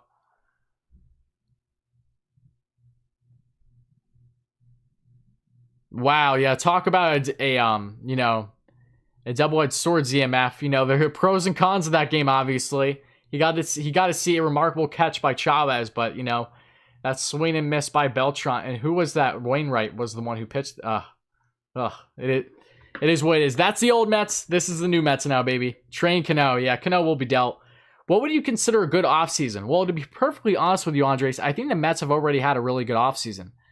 So, knowing that for a normal Wilpons regime, this is normally what a good offseason would be, is awfully telling of just how much better they're going to be. Like, it's really hard for us Mets fans to just grasp the reality that we are in an unprecedented situation outside of this being an unprecedented 2020 year, you know? Everything went wrong this year. It's been an insane year. We're not even going to break that down. But when it's come to the Mets, that is the one highlight where we saw a franchise-altering development happen. And Steve Cohen, the guy in the newspapers on the wall behind me, Sandy Alderson, Jared Porter, and Zach Scott, this new regime is literally so deadly in such a positive way that us Mets fans simply can't fathom the idea of having the ability to basically go out and get whatever player you want. Knowing that finances are no longer the main priority in making trades and signings is a feeling that we are just not accustomed to. So there's impatience here. We feel like we're stupid. Us as Mets fans feel stupid rich to an extent as to why we've been so antsy and so anticipating. Okay, we need to sign these players. It needs to happen now. It will happen. But no matter how you react to it, we have no control on when it's going to happen. So embrace it, bite your tongue, it's going to happen. And you're going to be awfully ecstatic. And you're going to look back on the times that you complain that's saying, oh, I wish it happened already. Trust me, you're not going to be that upset once you see the Mets get Springer, make these trades, possibly get Lindor or not. Like, when the media said that the Mets were planning to become the East Coast Dodgers, they weren't bluffing. And neither was Steve Cohen. So, remember that, guys. Remember that. I think no fans in the seats helped Diaz this past. It very well could have, Daniel. And if that's the case, then okay, so be it. We just got to make sure that that isn't the case per se when the fans are back in the seats, because it will be soon. And it will be this season. It probably will just be a limited capacity if I had to guess. Where would you put the odds of Mets signing Sugano? I'd say the odds of the Mets signing Tomoyuki Sugano is probably right around... Sugano, I would say, is right around a 45%. Because... again, we don't know who they're prioritizing more, at least not yet. When it comes to George Springer, we all know the story with George Springer. It's been widely reported by everyone that you can bet the farm that the Mets are going to sign Springer, that he is their main go-to. But when it comes to the other pitchers currently out there in the market, that being Tomoyoki Sugano, Jake Odorizzi, and then Masahiro Tanaka, Taijuan Walker, these guys have all been shown interest by the Mets, but we don't know to what degrees yet. We may never know until signing already happens. So because of that uncertainty, I can't really commit past, say, 50% in Sugano because I don't know just how much interest they are showing. I have just as good of a guess as you do. And thank you, Ronald. That's very kind. I really appreciate that. Eddie Rosario would be a solid pickup, but he's not a guy that you want as your starter. I could definitely see the Mets picking up Eddie Rosario for the bench. I could definitely see that, and that would make a lot of sense, but not as your starting center fielder. Okay, here I miss Zach Wheeler. Vladimir, that's funny. Funny thing about Zach Wheeler is last season, in the 2019 season, I saw Zach Wheeler live in every single Mets game he pitched in Philly. I have photos. I was standing right there where he was pitching that open bullpen that Philly has, which is actually pretty dope. If you guys haven't seen Citizens Bank for the Philadelphia Phillies, they have it open so you can just sit there, eat your Philly cheesesteak or whatever, and look in the bullpen for both the home and then opposing team, which is on a lower level right below it. But I saw Zach Wheeler pitch gems every single time he was in Philly last year, and I guess he was checking out the scenery because he landed in signing with them, unfortunately. But I will always be a fan of Zach Wheeler. No ill will with him. He got the money that he was looking for in the Wilpons. And Brody Van Wagen, they didn't want to give up over $100 million. It is what it is. So, I feel neutral about Zach Wheeler. Okay. Also remember, we are going to build exactly. If Springer falls through, would we go after, if Springer falls through, I feel that the Mets would go after more of a guy like Jackie Bradley for his defensive help than they would Ozuna, because Ozuna is not a natural center fielder in the way that Jackie Bradley is. I completely agree, Gregory. Dom Smith is a real deal. And I really hope that for Dom's sake that he is not dealt. But again, this is one of those things where time will tell. I don't want to see him dealt. But it all comes down to what type of deal the Mets are going for. What position out of options A through F are they prioritizing the most? That's the biggest question, guys. Always the biggest question. I saw Dom Smith play back in AA when he was playing for Binghamton. Before they were even the Rumble Ponies, when they were still the... were they the Rumble Ponies then? I think they just became the Rumble Ponies. No, they were still the Binghamton Mets when I saw them in Reading. I saw them playing Reading. Ahmad Rosario, who was the top prospect for the Mets at the time, was off that night, which really ticked me off because I want to see him play. But Dom Smith, with his big gut, when he was still dealing with his sleeping issues, which led to him getting, fairly obese, I think he was 2 for 4 in that game with at least a double and two RBIs. So I've been a big fan of Dom throughout his entire career. Okay. What's the point of having pitching if the defense can't catch the ball? Exactly, Richard. You nailed it on the head. We've seen this with the Mets. They can have great pitching, but if you can't have at least a solid infield and an outfield that simply knows where the ball, an outfield that actually has guys in natural positions, it doesn't matter if DeGrom throws a gem. If he gives up one freaking line drive, it could very well be an error, and then before you know it, bam, that's the game. So, yes, I completely agree. Defense is key to... Defense is just as important as anything else in baseball, if not more, for a team looking to win a championship. I call it Dom Smith foul ball in 2019. Not nice. He already is a player, so... Is Mike Trout the best of all time? I wouldn't say Mike Trout's the best of all time. It's hard to judge that, but he's definitely up there already. Mike Trout is the most... It's funny because Mike Trout is the best player in the MLB, yet he has consistently been the most undervalued and underappreciated player in the MLB because he doesn't play in a market like New York. I know you would think he would because he plays for the Angels in LA, But because you have the Dodgers overshadowing them constantly, you overlook a guy like Mike Trout. And because the Angels not having any deep playoff runs throughout his entire career, it's easy to overlook him when the man on a night-to-night basis is a human highlight reel. But what's up, guys? Thank you all so much for being here. We got around 85 lovely Mets fans in here. And if you are new to the channel and enjoy this kind of Mets content, please make sure to smash that like and subscribe button. As always, guys, it would really mean a lot. It goes a long way. Let's get to 70 likes. That would be awesome. All right, will there be a DH in the NL this year? I think there's a strong chance there will, Jason. And I think the MLB would be insanely idiotic if they do not implement a DH. And the fact that it is not solidified yet is rather frustrating because it changes the entire NL's approach to free agency in the trade market.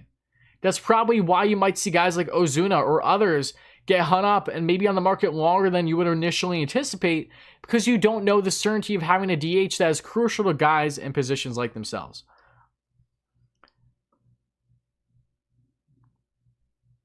Demio, no, I don't. I use Twitter. If you want to check me out on Twitter, just check me out on Twitter at WardyNHL, which is my hockey YouTube name as well. So if you guys are hockey fans, you can definitely check that out as well. All right, a JT walks from the Phillies. Do you think that would open a forced trade for Harper? No, Andres, I don't think Harper is going anywhere yet because of who they just brought in as GM.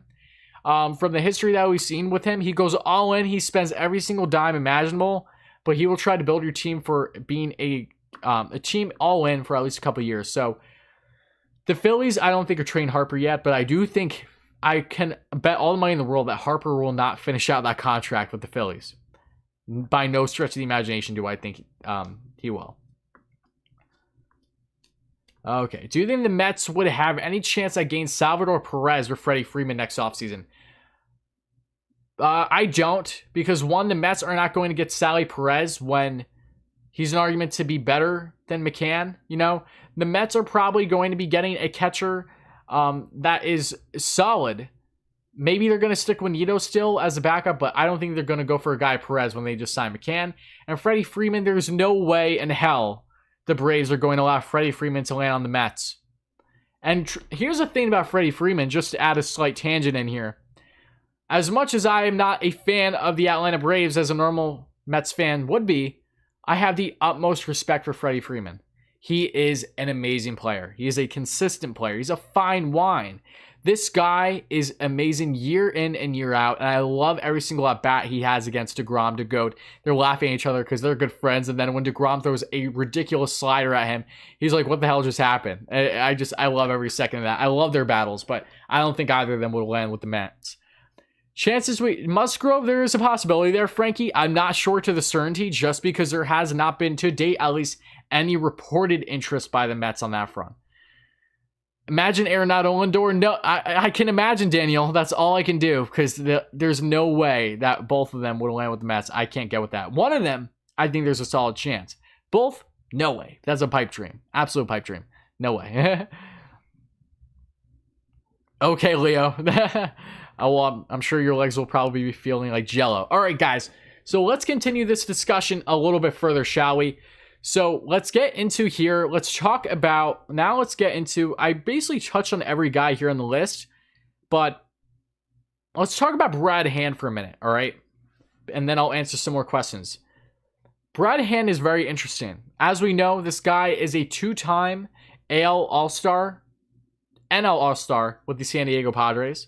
And he's a one-time AL All-Star with the Cleveland Indians and was a 2020 MLB second-teamer. Brad Hand was one of the best relievers in baseball in the short 2020 season, and because Cleveland could not afford him, they had to put him on waivers. And then the Mets, as we know, when Sandy Alderson and Steve Cohen came into the Rams as for the Mets, Alderson publicly stated to the presser, in their first presser, I believe, that the Mets would have claimed a guy like Brad Hand if the timing was right because they weren't officially in as a new regime for the Mets yet. That was the only reason why it didn't happen. So Brad Hand, who has an ERA, a phenomenal ERA, I believe it's right around 2-something. He's been awfully consistent in his career, and even though he doesn't throw heat bombs per se, he has some great secondary stuff, and I think Brad Hand would be phenomenal for the Mets. I really do. And I think there's an unbelievably strong possibility there of it happening.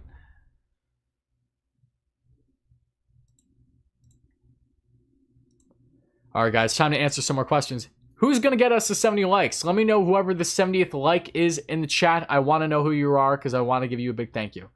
Okay.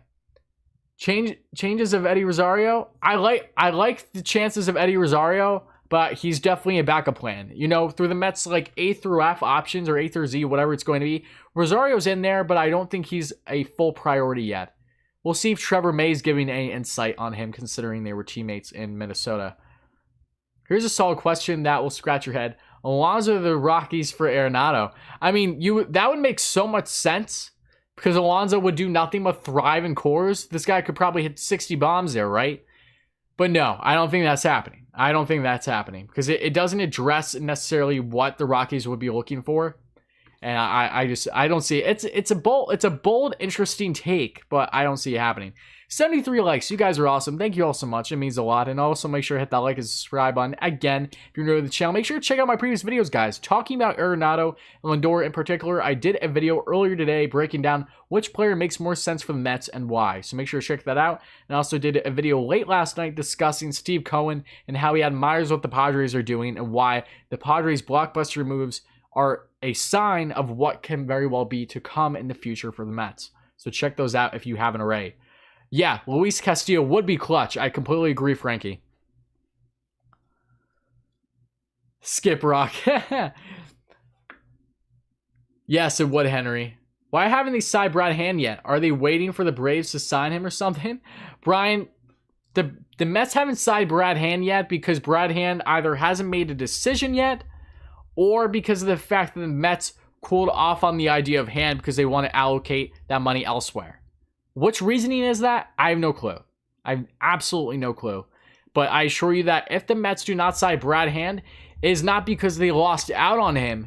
It is because they simply probably did not prioritize him enough because they were prioritizing someone else. If there was a coin flip between Liam Hendricks and Brad Hand, maybe they could be favoring Liam Hendricks over Brad Hand. That very well could be the reality. Those are just my initial thoughts on that front. Aronado would not leave the Mets. Trust me, he's not going to be making more money than what he's currently making on that 6-year, $199 million left on that contract. He would not be leaving the Mets. Trust me. And with the regime that they have now, I could bet all the money in the world he would not be going anywhere if he was dealt to the Mets. Core's effects is unfair. I agree. It really is to an extent, but, you know, you're not going to not have a team in Colorado just because of the fact that they have an inevitable thin air there. Like, it's not our fault that they have high altitude. Where is Bartolo Colon? I know. Every day I wake up slightly upset knowing that Bartolo Colon is not pitching for the Mets. Are you hearing anything about Oscar Colas? I did do a video on Oscar Colas. I'm very happy you brought him up, John. I touched on him a couple videos ago. I have not seen any reported interest as of now in Oscar Colas, but you'd have to imagine that the Mets have at least been keeping track on him, and maybe the reports just aren't out there yet of any supposed interest, because Oscar Luis Colas, better known as the Cuban Shohei Ohtani, because this kid at 22 years of age, he can hit the ball as an all-outfielder and a third baseman as a lefty, which makes no sense, but he can play third base, and he's also a left-hand pitcher. Awesome story. Make sure to check out that video, guys, if you are interested in Oscar Luis Colas, one of the more coveted international free agents set to hit the MLB in the 2021. Who are the two Yankee fans who thumbed down this? Oh, I don't know. I don't know. I have no clue. Maybe it's one of the people I blocked, because there are a couple. Actually, I do believe there are one or two Yankee fans I have blocked on the channel from like when I first started. So maybe I don't know. Okay, guys. So now that we have basically touched on who is most likely to sign for the Mets, question is when? Let me know in the comments below. What chip do you think is going to fall next? What player do you think the Mets are going to sign next, and when? Let me know in the comments. I want to hear your thoughts, because I genuinely want to know how different these comments are going to be, and then we can break them down a little bit further and see which ones, at least for me, make more sense. So let me know.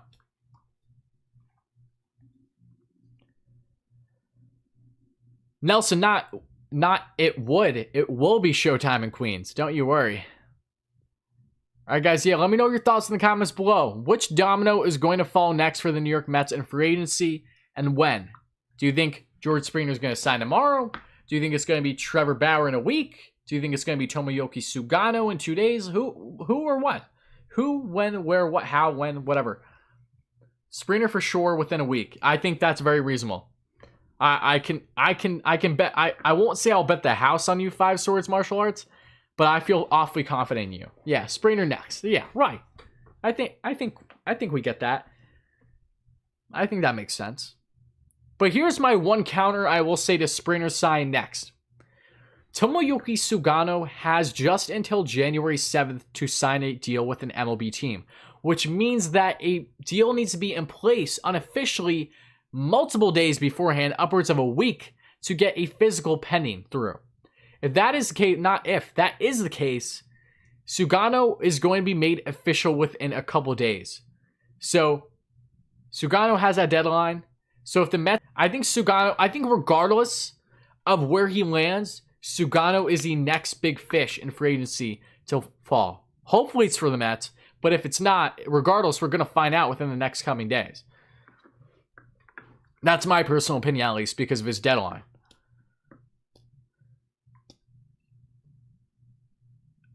I do like Kike Hernandez. I'm not against that. Bauer going to announce his new team the day before pitchers and catchers report. Nah, I doubt that.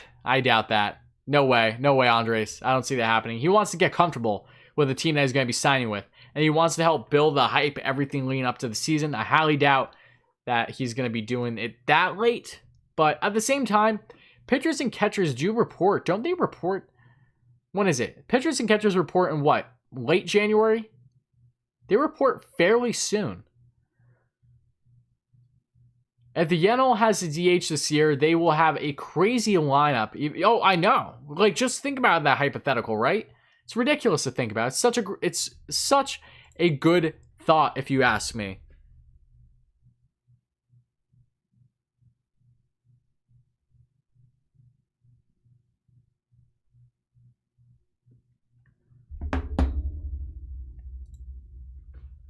I know I'm freezing like a mofo over here. I apologize, guys. Let's hope this unfreezes real quick. Okay, shortstop is not really a need as much as third base.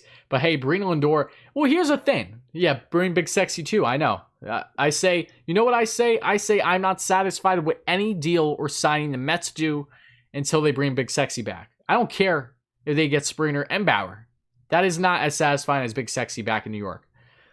February usually. Okay. All right. Yeah, I was thinking late January. So, okay. So, the thing about the shortstop issue, because some people are a little confused by that as well, at least from what I'm seeing in the comments. And as always, guys, if you're a diehard Mets fan like me, want to see more great Mets content like this, make sure to hit that subscribe and like button and share this video with your friends if they're interested in having a great Mets discussion.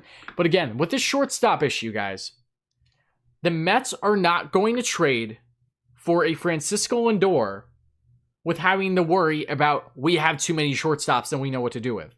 If the Mets trade for Francisco Lindor, which I would say is I would definitely say there is a 55 to 60% chance at the time of recording this, and that happening, that Ahmad Rosario would be out of the picture. So, all right, so they're at least Ahmad Rosario, so that's one shortstop. You might have to get rid of another one. I doubt it. And I'm gonna pronounce his name wrong. Marciano, the Mets shortstop pitching prospect. I don't think they would have to deal him, but either way, one of the shortstops would be gone right away for the Mets in a deal. So take that into account with Lindor. You're not trading for Lindor without giving up one of your young shortstops. That's not happening. We need to move Nimmo to make room for Tebow. Yes, Ralph, I like your thinking. Right? I mean, Tim Tebow's the man. Why wouldn't you have him playing at this point? Nah, I'm kidding. I have nothing against all the best to Tim Tebow, but at the same time, he was strictly just a signing because the Wilpons, the Coupons, wanted to bring some media attention to the Mets outside of something negative to an extent, even though it's still fairly negative by a lot of Mets fans. No DH in 2021. I hope that's not the case, Mike. I really hope there is one, personally. 100% Springer within a week. I think that's possible. Yes, Five Swords Martial Arts, exactly. It is screwing people up. Who's with me? Smith over Alonso any day, any time. Time for the Mets to make blockbuster move too. I mean, I'm not going to say it's Smith night and day over Alonso. Alonso had a down year, but I do expect Alonso to bounce back. And look, Alonso was still on pace to get upwards of 50 homers this past season. He just had a lower average. So we should not be taking too much stock into Alonso having a down 2020 shortened season with only 60 games on his belt out of a normal 162 game season. I ain't buying it. I'm really not. I love Dom though. I really do. I want them to stay in the lineup together, nothing less. It's hysterical, and the crowd goes crazy when he catches a fly ball. I know. He's amazing. He's absolutely, especially in Florida, obviously. Memorabilia for Trout? Who says no, Ralph? That's my question. Okay, guys. Who's going to help us get at 80 likes? That's the real question now, on a side note. Okay. But here's what I'm thinking. So I think I'm probably going to go at least another 15 minutes or so. But if we're still rolling real hot, then maybe I'll just go up until 9 p.m. Eastern time. So time will tell, but I'm having a lot of fun here, and I'm really enjoying all you lovely people here with me. So thank you again. Been having a lot of fun. When Noah is coming, Noah is assumed to be back in June, but from all the reports, thank you for the 80 likes. That means a lot, guys. But from all the reports currently is that he's well above normal progress. So I think when it comes to Thor, in my personal opinion, I think he'll be back in May. But they're trying to stay, comfortable, not rushing him. So they're saying June, but I think he'll be back sometime in May. Barring any setbacks, God forbid. Yes, Gregory. Exactly. But at the same time, though, remember that Pete is more than just a home run hitter.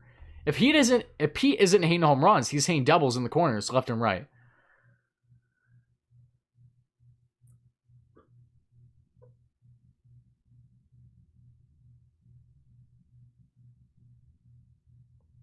Oh, thank you, John. I appreciate that, buddy. It means a lot. Happy to have you here.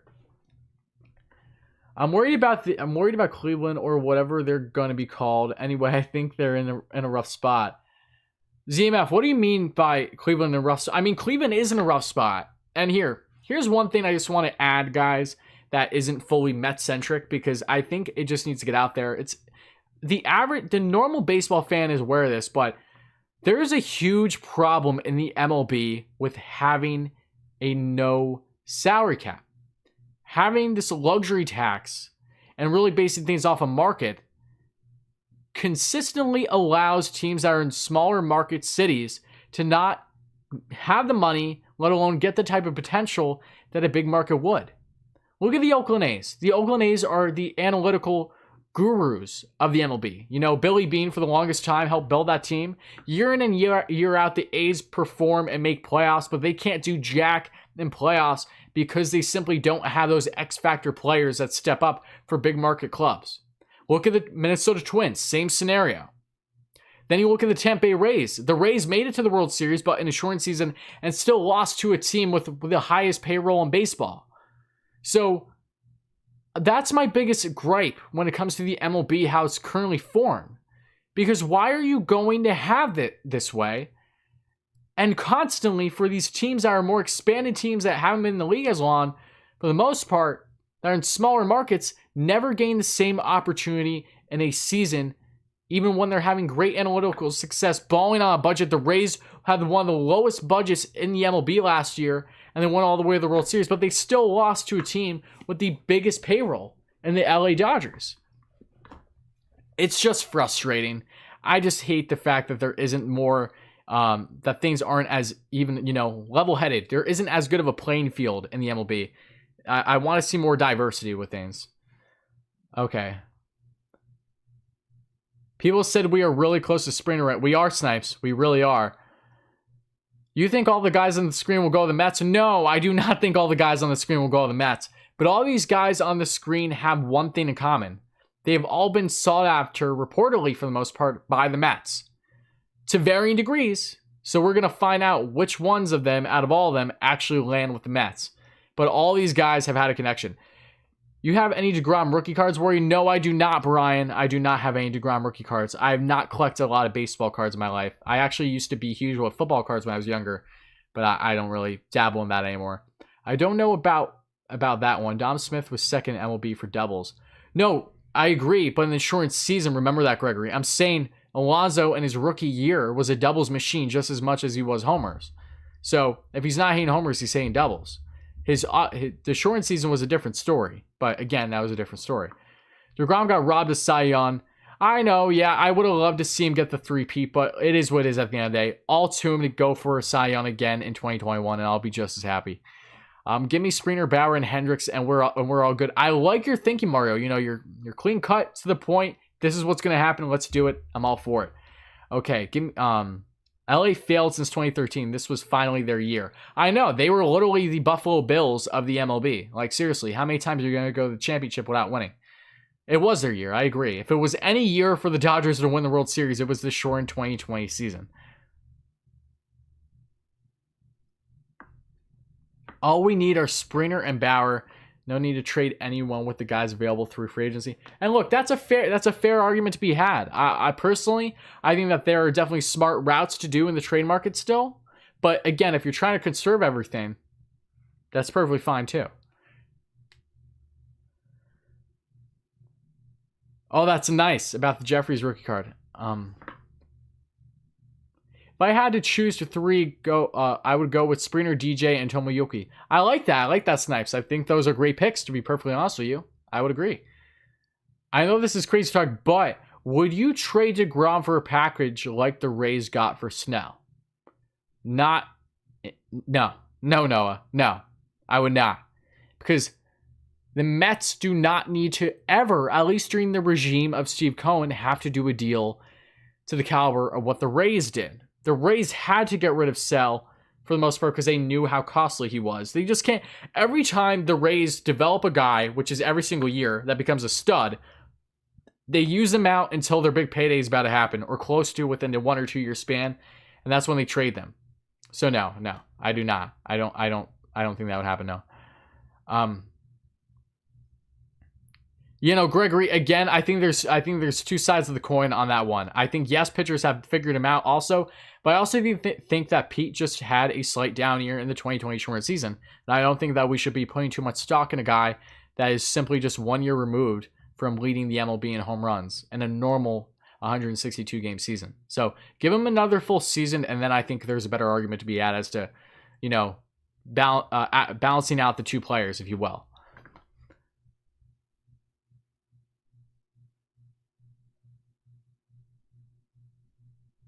Yeah, exactly. I want the DH too. You know, if you need to make it even, and to see how much the DH has benefited the Mets this past season, why wouldn't you want the DH as a Mets fan, let alone a baseball fan? It just makes things better. It gives more availability. It gives more flexibility in the lineup to have more consistent hitting.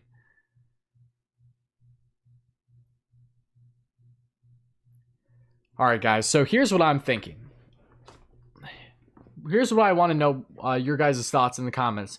So, as you guys know, if you've been following the channel, thank you so much. If you haven't, please hit that like and subscribe button if you enjoy consistent Mets content. But as we reach a little bit of a stalemate now, just currently awaiting for signings to happen in trades. And don't you worry, guys. As soon as they happen, I will be right here to report on it. I literally devote every single day to this and my hockey channel. After I do this live stream, I'll be working on content late throughout the night for both channels. But I want to know your thoughts. What are some topics that you guys would like to see me cover here on the Mets channel?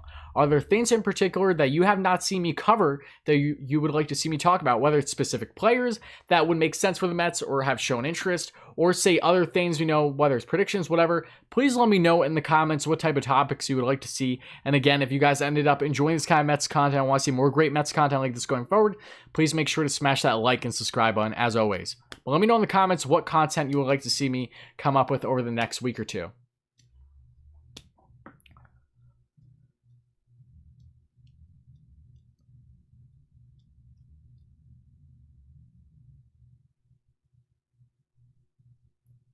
Oh, Cody, you're in for a reckoning, my friend.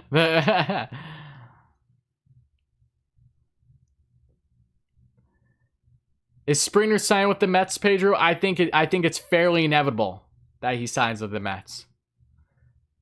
Fairly inevitable. For me, the Padres gave up way too much for a guy who didn't even pitch 5 innings and injury. I mean, hey, Mario, look, the Padres are in a win now stage.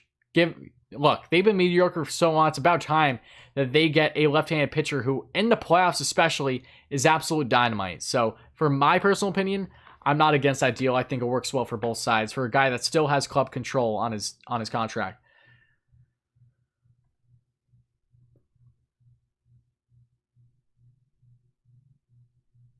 Yeah, exactly, Gregory. And look, I love both Dom and Pete. Let me make that clear.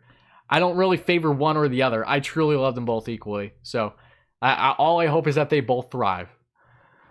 You like rankings? All right. I can probably do some Mets rankings. We can come up. Maybe I could do some rankings as to, the Mets' best trade options or free agent options and stuff like that. I want to stay a little bit more centric with the offseason still, because that is the topic of discussion, right?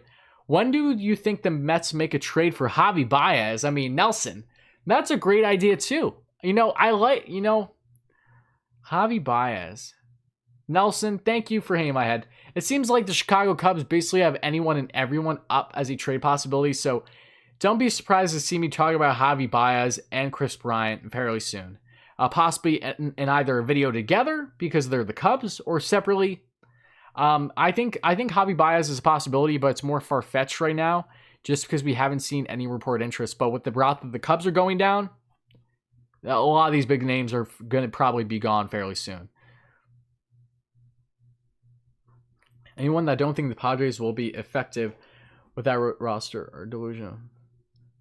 Cody, we have nothing against the Padres here. You're just being a negative Nancy because your team finally did something, all right? I get it. You should be cocky a little bit. I get it, but no one's throwing shots here at the Padres. I mean, look, you can be happy with your moves in the past 24 hours. I literally spoke glowingly of them. You're the only one being a little rude over here. You should do some reaction vids to historic Mets games. Ooh, that's a good idea, Blaine. I like your thinking there. When are the Mets going to sign Springer? I think Springer will sign within the next week. Robert, to answer your question, I think it'll be very soon. Very, very soon, honestly. But I will be doing reaction vids to the Mets, and I hope to get to some Mets games this year as well. So when that happens, I would like to actually do reactions when I'm at the game. So I'll record myself on my phone, or eventually get a nice camera once I actually start making money off this channel, and that way I can vlog and do stuff like that. That'll be a lot of fun. And I can have a lot of fun with the editing as well, because I have all the tools to make good stuff happen on that front. Baez is a strikeout machine. Mets don't need more of that. I know Baez does strike out a lot, Henry, but he still has a lot of potential on his side, with age on his side. So that would be my fair counter to it. So, but I understand the concern if he's been striking out a bit. I feel bad for Cubs fans. I mean, I do a little bit too, honestly, just because the Cubs, they had their win a couple years ago with Theo Epstein. Now Epstein's gone. I think Epstein will be with the Mets within a year as well. I think he will have a minority stake of ownership and be a high executive role for the Mets. So, but hey, I'm a Mets fan, so I'm thoroughly enjoying it. Oh, well, thank you so much, my man, especially as a Yankees fan. That means a lot. I really appreciate that, buddy. Seriously, thank you so much for that. I think Aronado is definitely a legit possibility. I think it's more than hearsay. But do I think it's the best option for the Mets? I would check out my latest video between Aronado and Lindor to find out. I once saw Tim Toffel punch rubbed. What? That's insane. Maybe you can do baseball card opening video? Oh, no, I probably won't. I'm going to stay. Oh, I should have made that clear. When it comes to content that I do here on the channel, guys, I'm going to be doing Mets-centric content. It's all going to be Mets.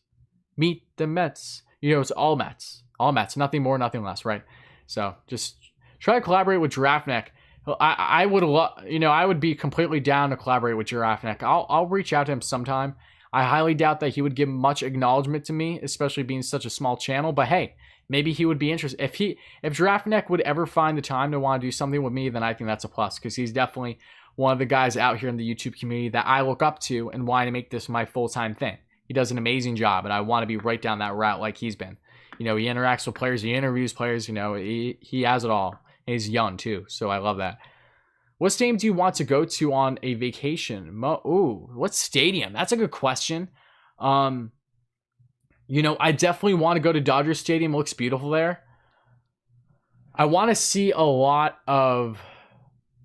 There's a lot of stadiums to look at, so it's hard to pick a specific one, to be honest with you, right now. But I want to go to every stadium. How about Trevor Story? Trevor Story is another great possibility as well, but Story is another one of those that's a little bit more far-fetched because the Rockies purposely want to get rid of Aronado so that way they can keep Story and sign him to a long-term deal. If they are not able to trade Aronado because of that contract, then they have to deal Story more than likely, and then that's where you have a better discussion for the Mets as a possibility. So a little bit more far-fetched, not out of the realm of the possibility, but Aronado is what they're trying to deal first and foremost.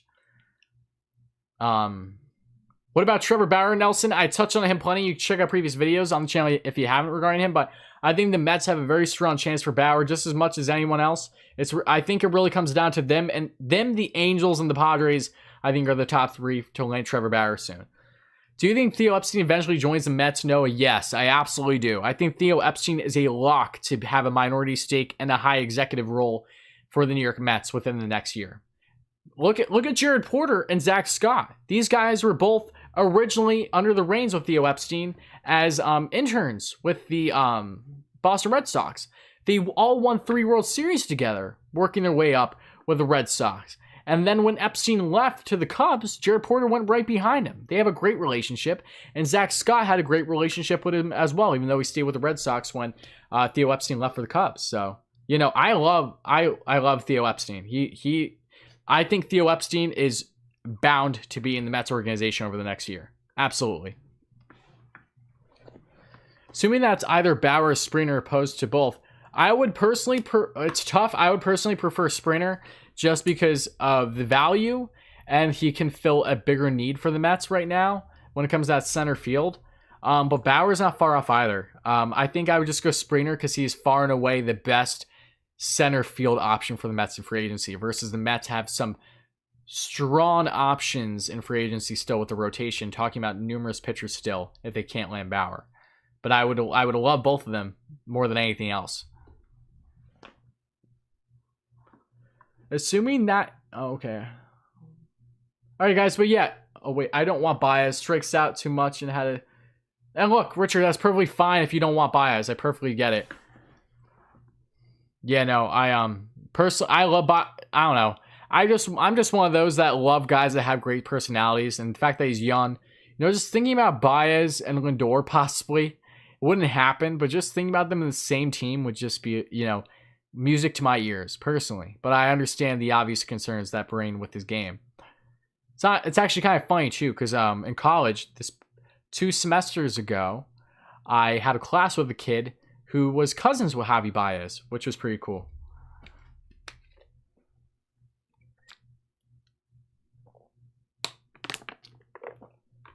And John, that very well could happen too. I think there's a lot of inclination to suggest that Epstein very well could land with the Mets.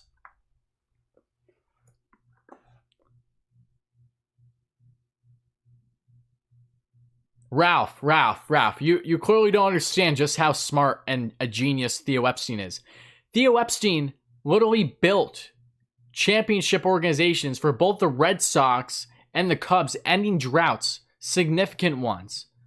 Epstein is a mastermind. Epstein takes the analytical approach that Billy Beane first preached with the Oakland A's, but he was able to utilize that more to his advantage in bigger market clubs and actually use the dollars as well.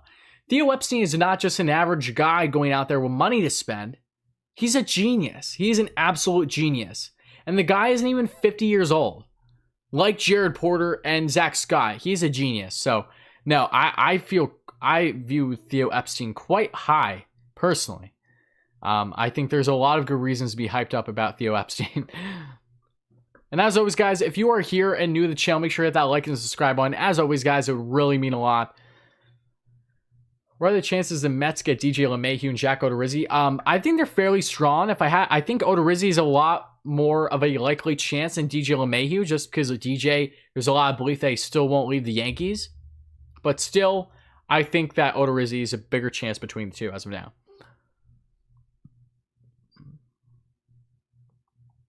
If you had to take one starter other than Bauer, who would it be? I would take Tomoyuki Sugano, through free agency at least.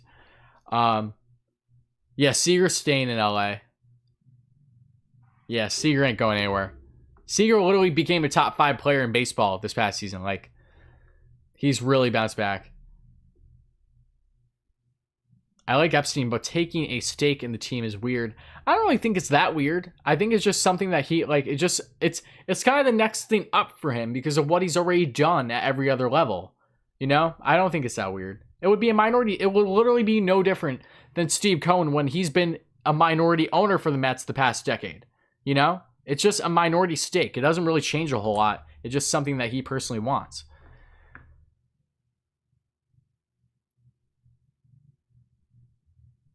Ralph, there's more to the luxury tax.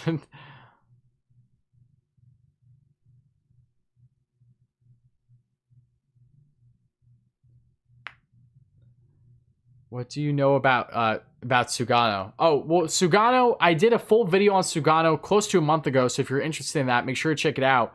But what do I know about Tomoyoki Sugano is that he's, I believe, a 31-year-old pitcher that is the best pitcher being posted from his Nippon Pro Baseball League in Japan.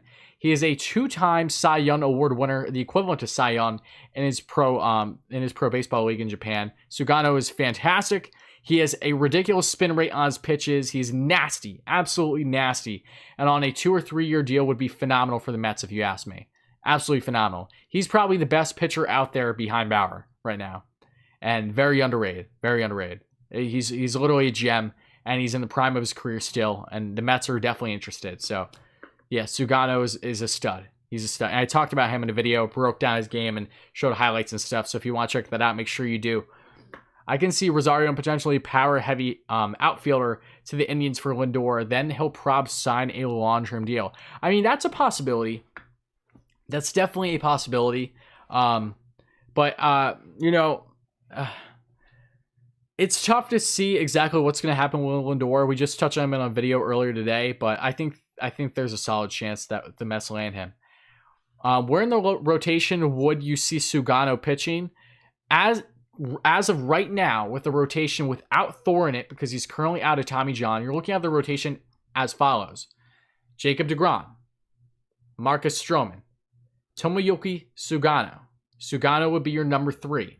Then you have David Peterson, and then that number 5, it won't be Seth Lugo, probably be back in the bullpen. So then you're looking at maybe a Taijuan Walker or someone else per se. But Sugano is a top 3 pitcher in the rotation. And then when you bring Thor in the mix, then maybe he gets pushed to 4. You know, it doesn't really matter where you have him in the rotation, obviously, but he's top 3. He's top 3. He has nasty stuff. I see the attraction with Lindor because I don't think it's going to cost the Mets nearly as much as what the average person makes it out to be, because of everything that I touched on here in the live stream and on the channel already. The Mets can get away with Lenny Lindor awfully similar to a Mookie Betts deal from a year ago, if you ask me.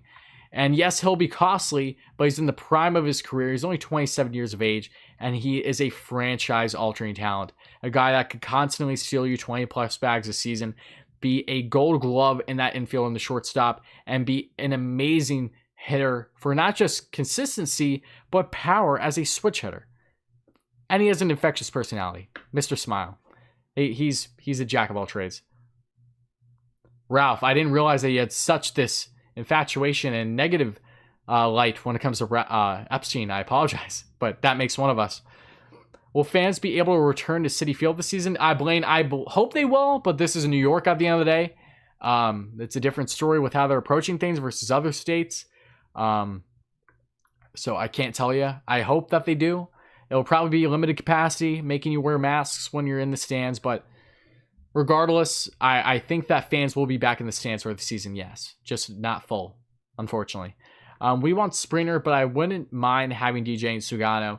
I wouldn't mind that either, but I think the Mets, I think it's not out of the realm possibility to suggest the Mets could land all 3 of those. Again, it's stretching it, but it's a possibility. Nelson, I think Diaz will have a strong 2021 season. I do. And I hope that he is not in a closing role. How about Tanaka? Tanaka isn't a bad idea, but he feels a little bit more of like a ticking time bomb with his elbow. So I'm not sure if the Mets necessarily are going to prioritize a guy that's a lot more of a Wilpons-like move in acquiring a guy that very well could have some issues as soon as next season. Oh, Noah, come on. Oh, that's terrible. That Philly fanatic, dude, he's just throwing his thing everywhere. He's just going for all the mascots. You hate to see it. What's your thoughts on our current bullpen makeup? I think the bullpen looks really strong right now. I even forgot that the Mets acquired Miguel Castro from the Orioles. He's decent. He's a decent guy.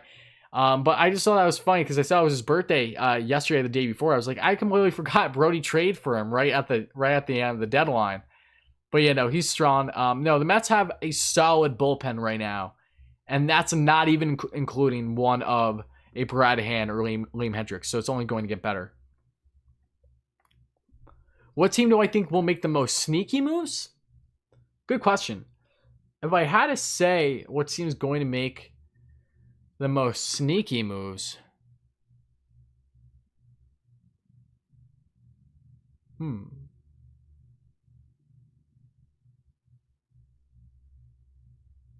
I think the Nationals are going to make the most sneaky moves.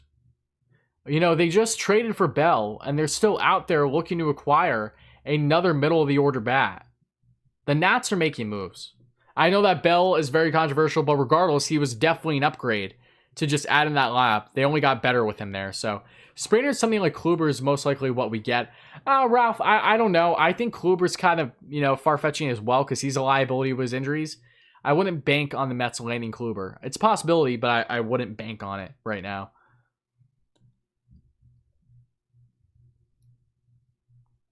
I would love to see the 86 jersey back, but I think the Mets are going to bring back the black jersey for next season, and I really hope they do. I love it. Absolutely love it. If Mets... the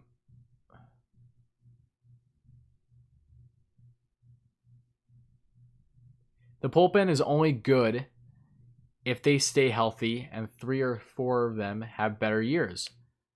To an extent, the bullpen is solid, guys. The bullpen is not terrible, but they need to add to it. They need to get some lefties in that pen outside of Jerry Blevins, right?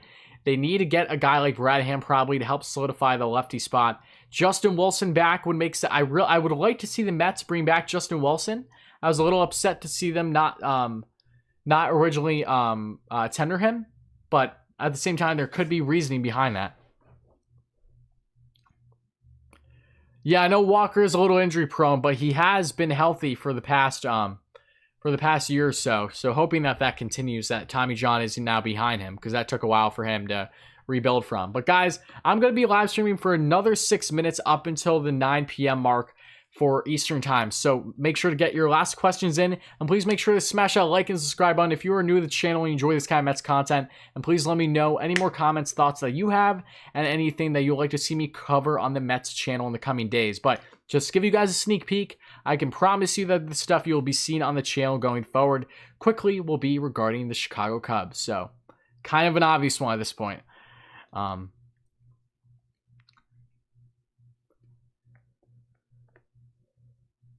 And chicken fried baseball, that's a fair argument. Granted, I think Sugano is going to transition fairly well at the MLB level. But hey, if you want a guy with more experience at the MLB level, having that security, I completely hear you. I perfectly understand where you're coming from. Is Betances still on the roster? He is, Daniel. It's kind of interesting. I think if Betances can really provide anything positive, that's a win. Because the Mets don't really need to bank on him now. Not like they did a year ago. Cano familiar I would love Hader. Hader is a guy that I may touch on in a future video as well, because he could be a sneaky option for the Mets. It's funny because normally all these guys right now, either in the hot stove, the trade market, or free agency, it would kind of seem bizarre to simply talk about each and every one of them here on the channel. But at the same time, the Mets have endless options now. They're a player. It's just like how, the Yankees, normally they're a player for every single team, every single player available every year. Same thing with the Dodgers. The Mets are finally in that spot with them. And it's just such an amazing feeling knowing that. What do you think a trade for Josh Hader for closer? I would love Hader. I would love Hader. I really would. What would it take to get him? It would take some young talent. You know, the Brewers are going to fall back. I want to see them trying to free up salary, getting rid of Hader among others. It wouldn't even surprise me to see them get rid of Yelich sooner rather than later too, because they just simply can't afford this currently, and they're a team that's in the decline currently. So, you know, crazier things have happened.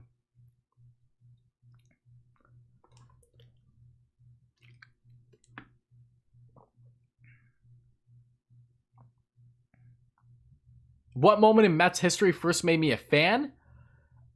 The moment in Mets history that first made me a fan. Good question. I have to say it was the first Mets game I went to, which was at Shea Stadium. If my memory serves me correct, I think it might have been 2006. I think it might have been 2006, actually. It was either 2006 or 2008. It was one of the games and the Mets were wearing their nice black unis. They were playing against the Colorado Rockies. And the Mets won that game. David Wright had a home run. That was my first initial memory of becoming a Mets fan. And I was only, between 6 and 8 years old at the time, to give you some point for reference. Yeah, I do. I think we need 2 more relievers, 2 strong ones.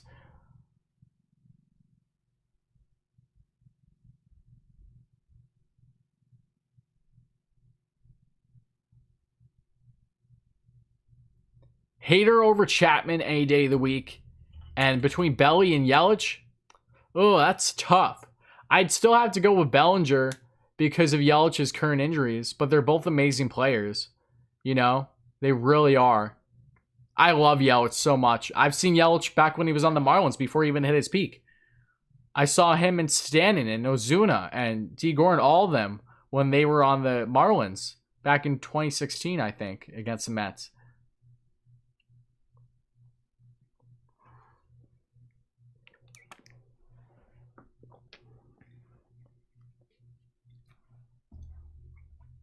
Yes, guys, I completely agree. But again, we're about to close out here. We're just around 2 minutes away before the end of the stream. So I seriously want to thank you all again so much for staying here the entire time, guys. This was such a fun first stream. This went beyond the expectation that I initially had. And I seriously thank you all for stopping by. This was awesome. Who's my favorite Met of all time? You know, it has to be the captain, David Wright. But outside of David Wright, honestly, it's Michael Conforto. I know that may seem a little silly, but I've only been a full-on Mets follower for the past 5+ years is when I really first got into baseball. So Michael Conforto was really the first guy that stood out to me outside of, DeGrom with the long hair, still Thor. So it's David Wright and Michael Conforto. Those are my guys. They really are. But if you're talking legends, then obviously it's Mike Piazza. It's Doc Gooden. It's Strawberry. It's all those guys. It's Carter. It's all of them. Yeah, Ozuna, I think, is a far-fetched reality at this point, but it's not too far. I think it's possible, but I think the Mets, it's probably more of a second option at this point in time. But I think that's going to close things out, guys. So seriously, thank you all again for stopping by. If you guys want to see more live streams like this, if you want to see more great Mets content like this, if you haven't already, please smash that like and subscribe button. Share the channel with your friends. We're trying to get to 1,000 subscribers and continue the great discussion for us Mets fans. Because look, I love this. I like just being able to talk with all you lovely Mets fans is the best feeling in the world, truly. I hope that I can meet a lot of you guys at a Mets game one day. So seriously, thank you all again. It means a ton. Seriously, hit those buttons. And with that being said, I will check you all again next time. So seriously, thank you again, guys. And I'll talk to you again soon. Have a great night. Let's go Mets. And I will be here when the signing happens.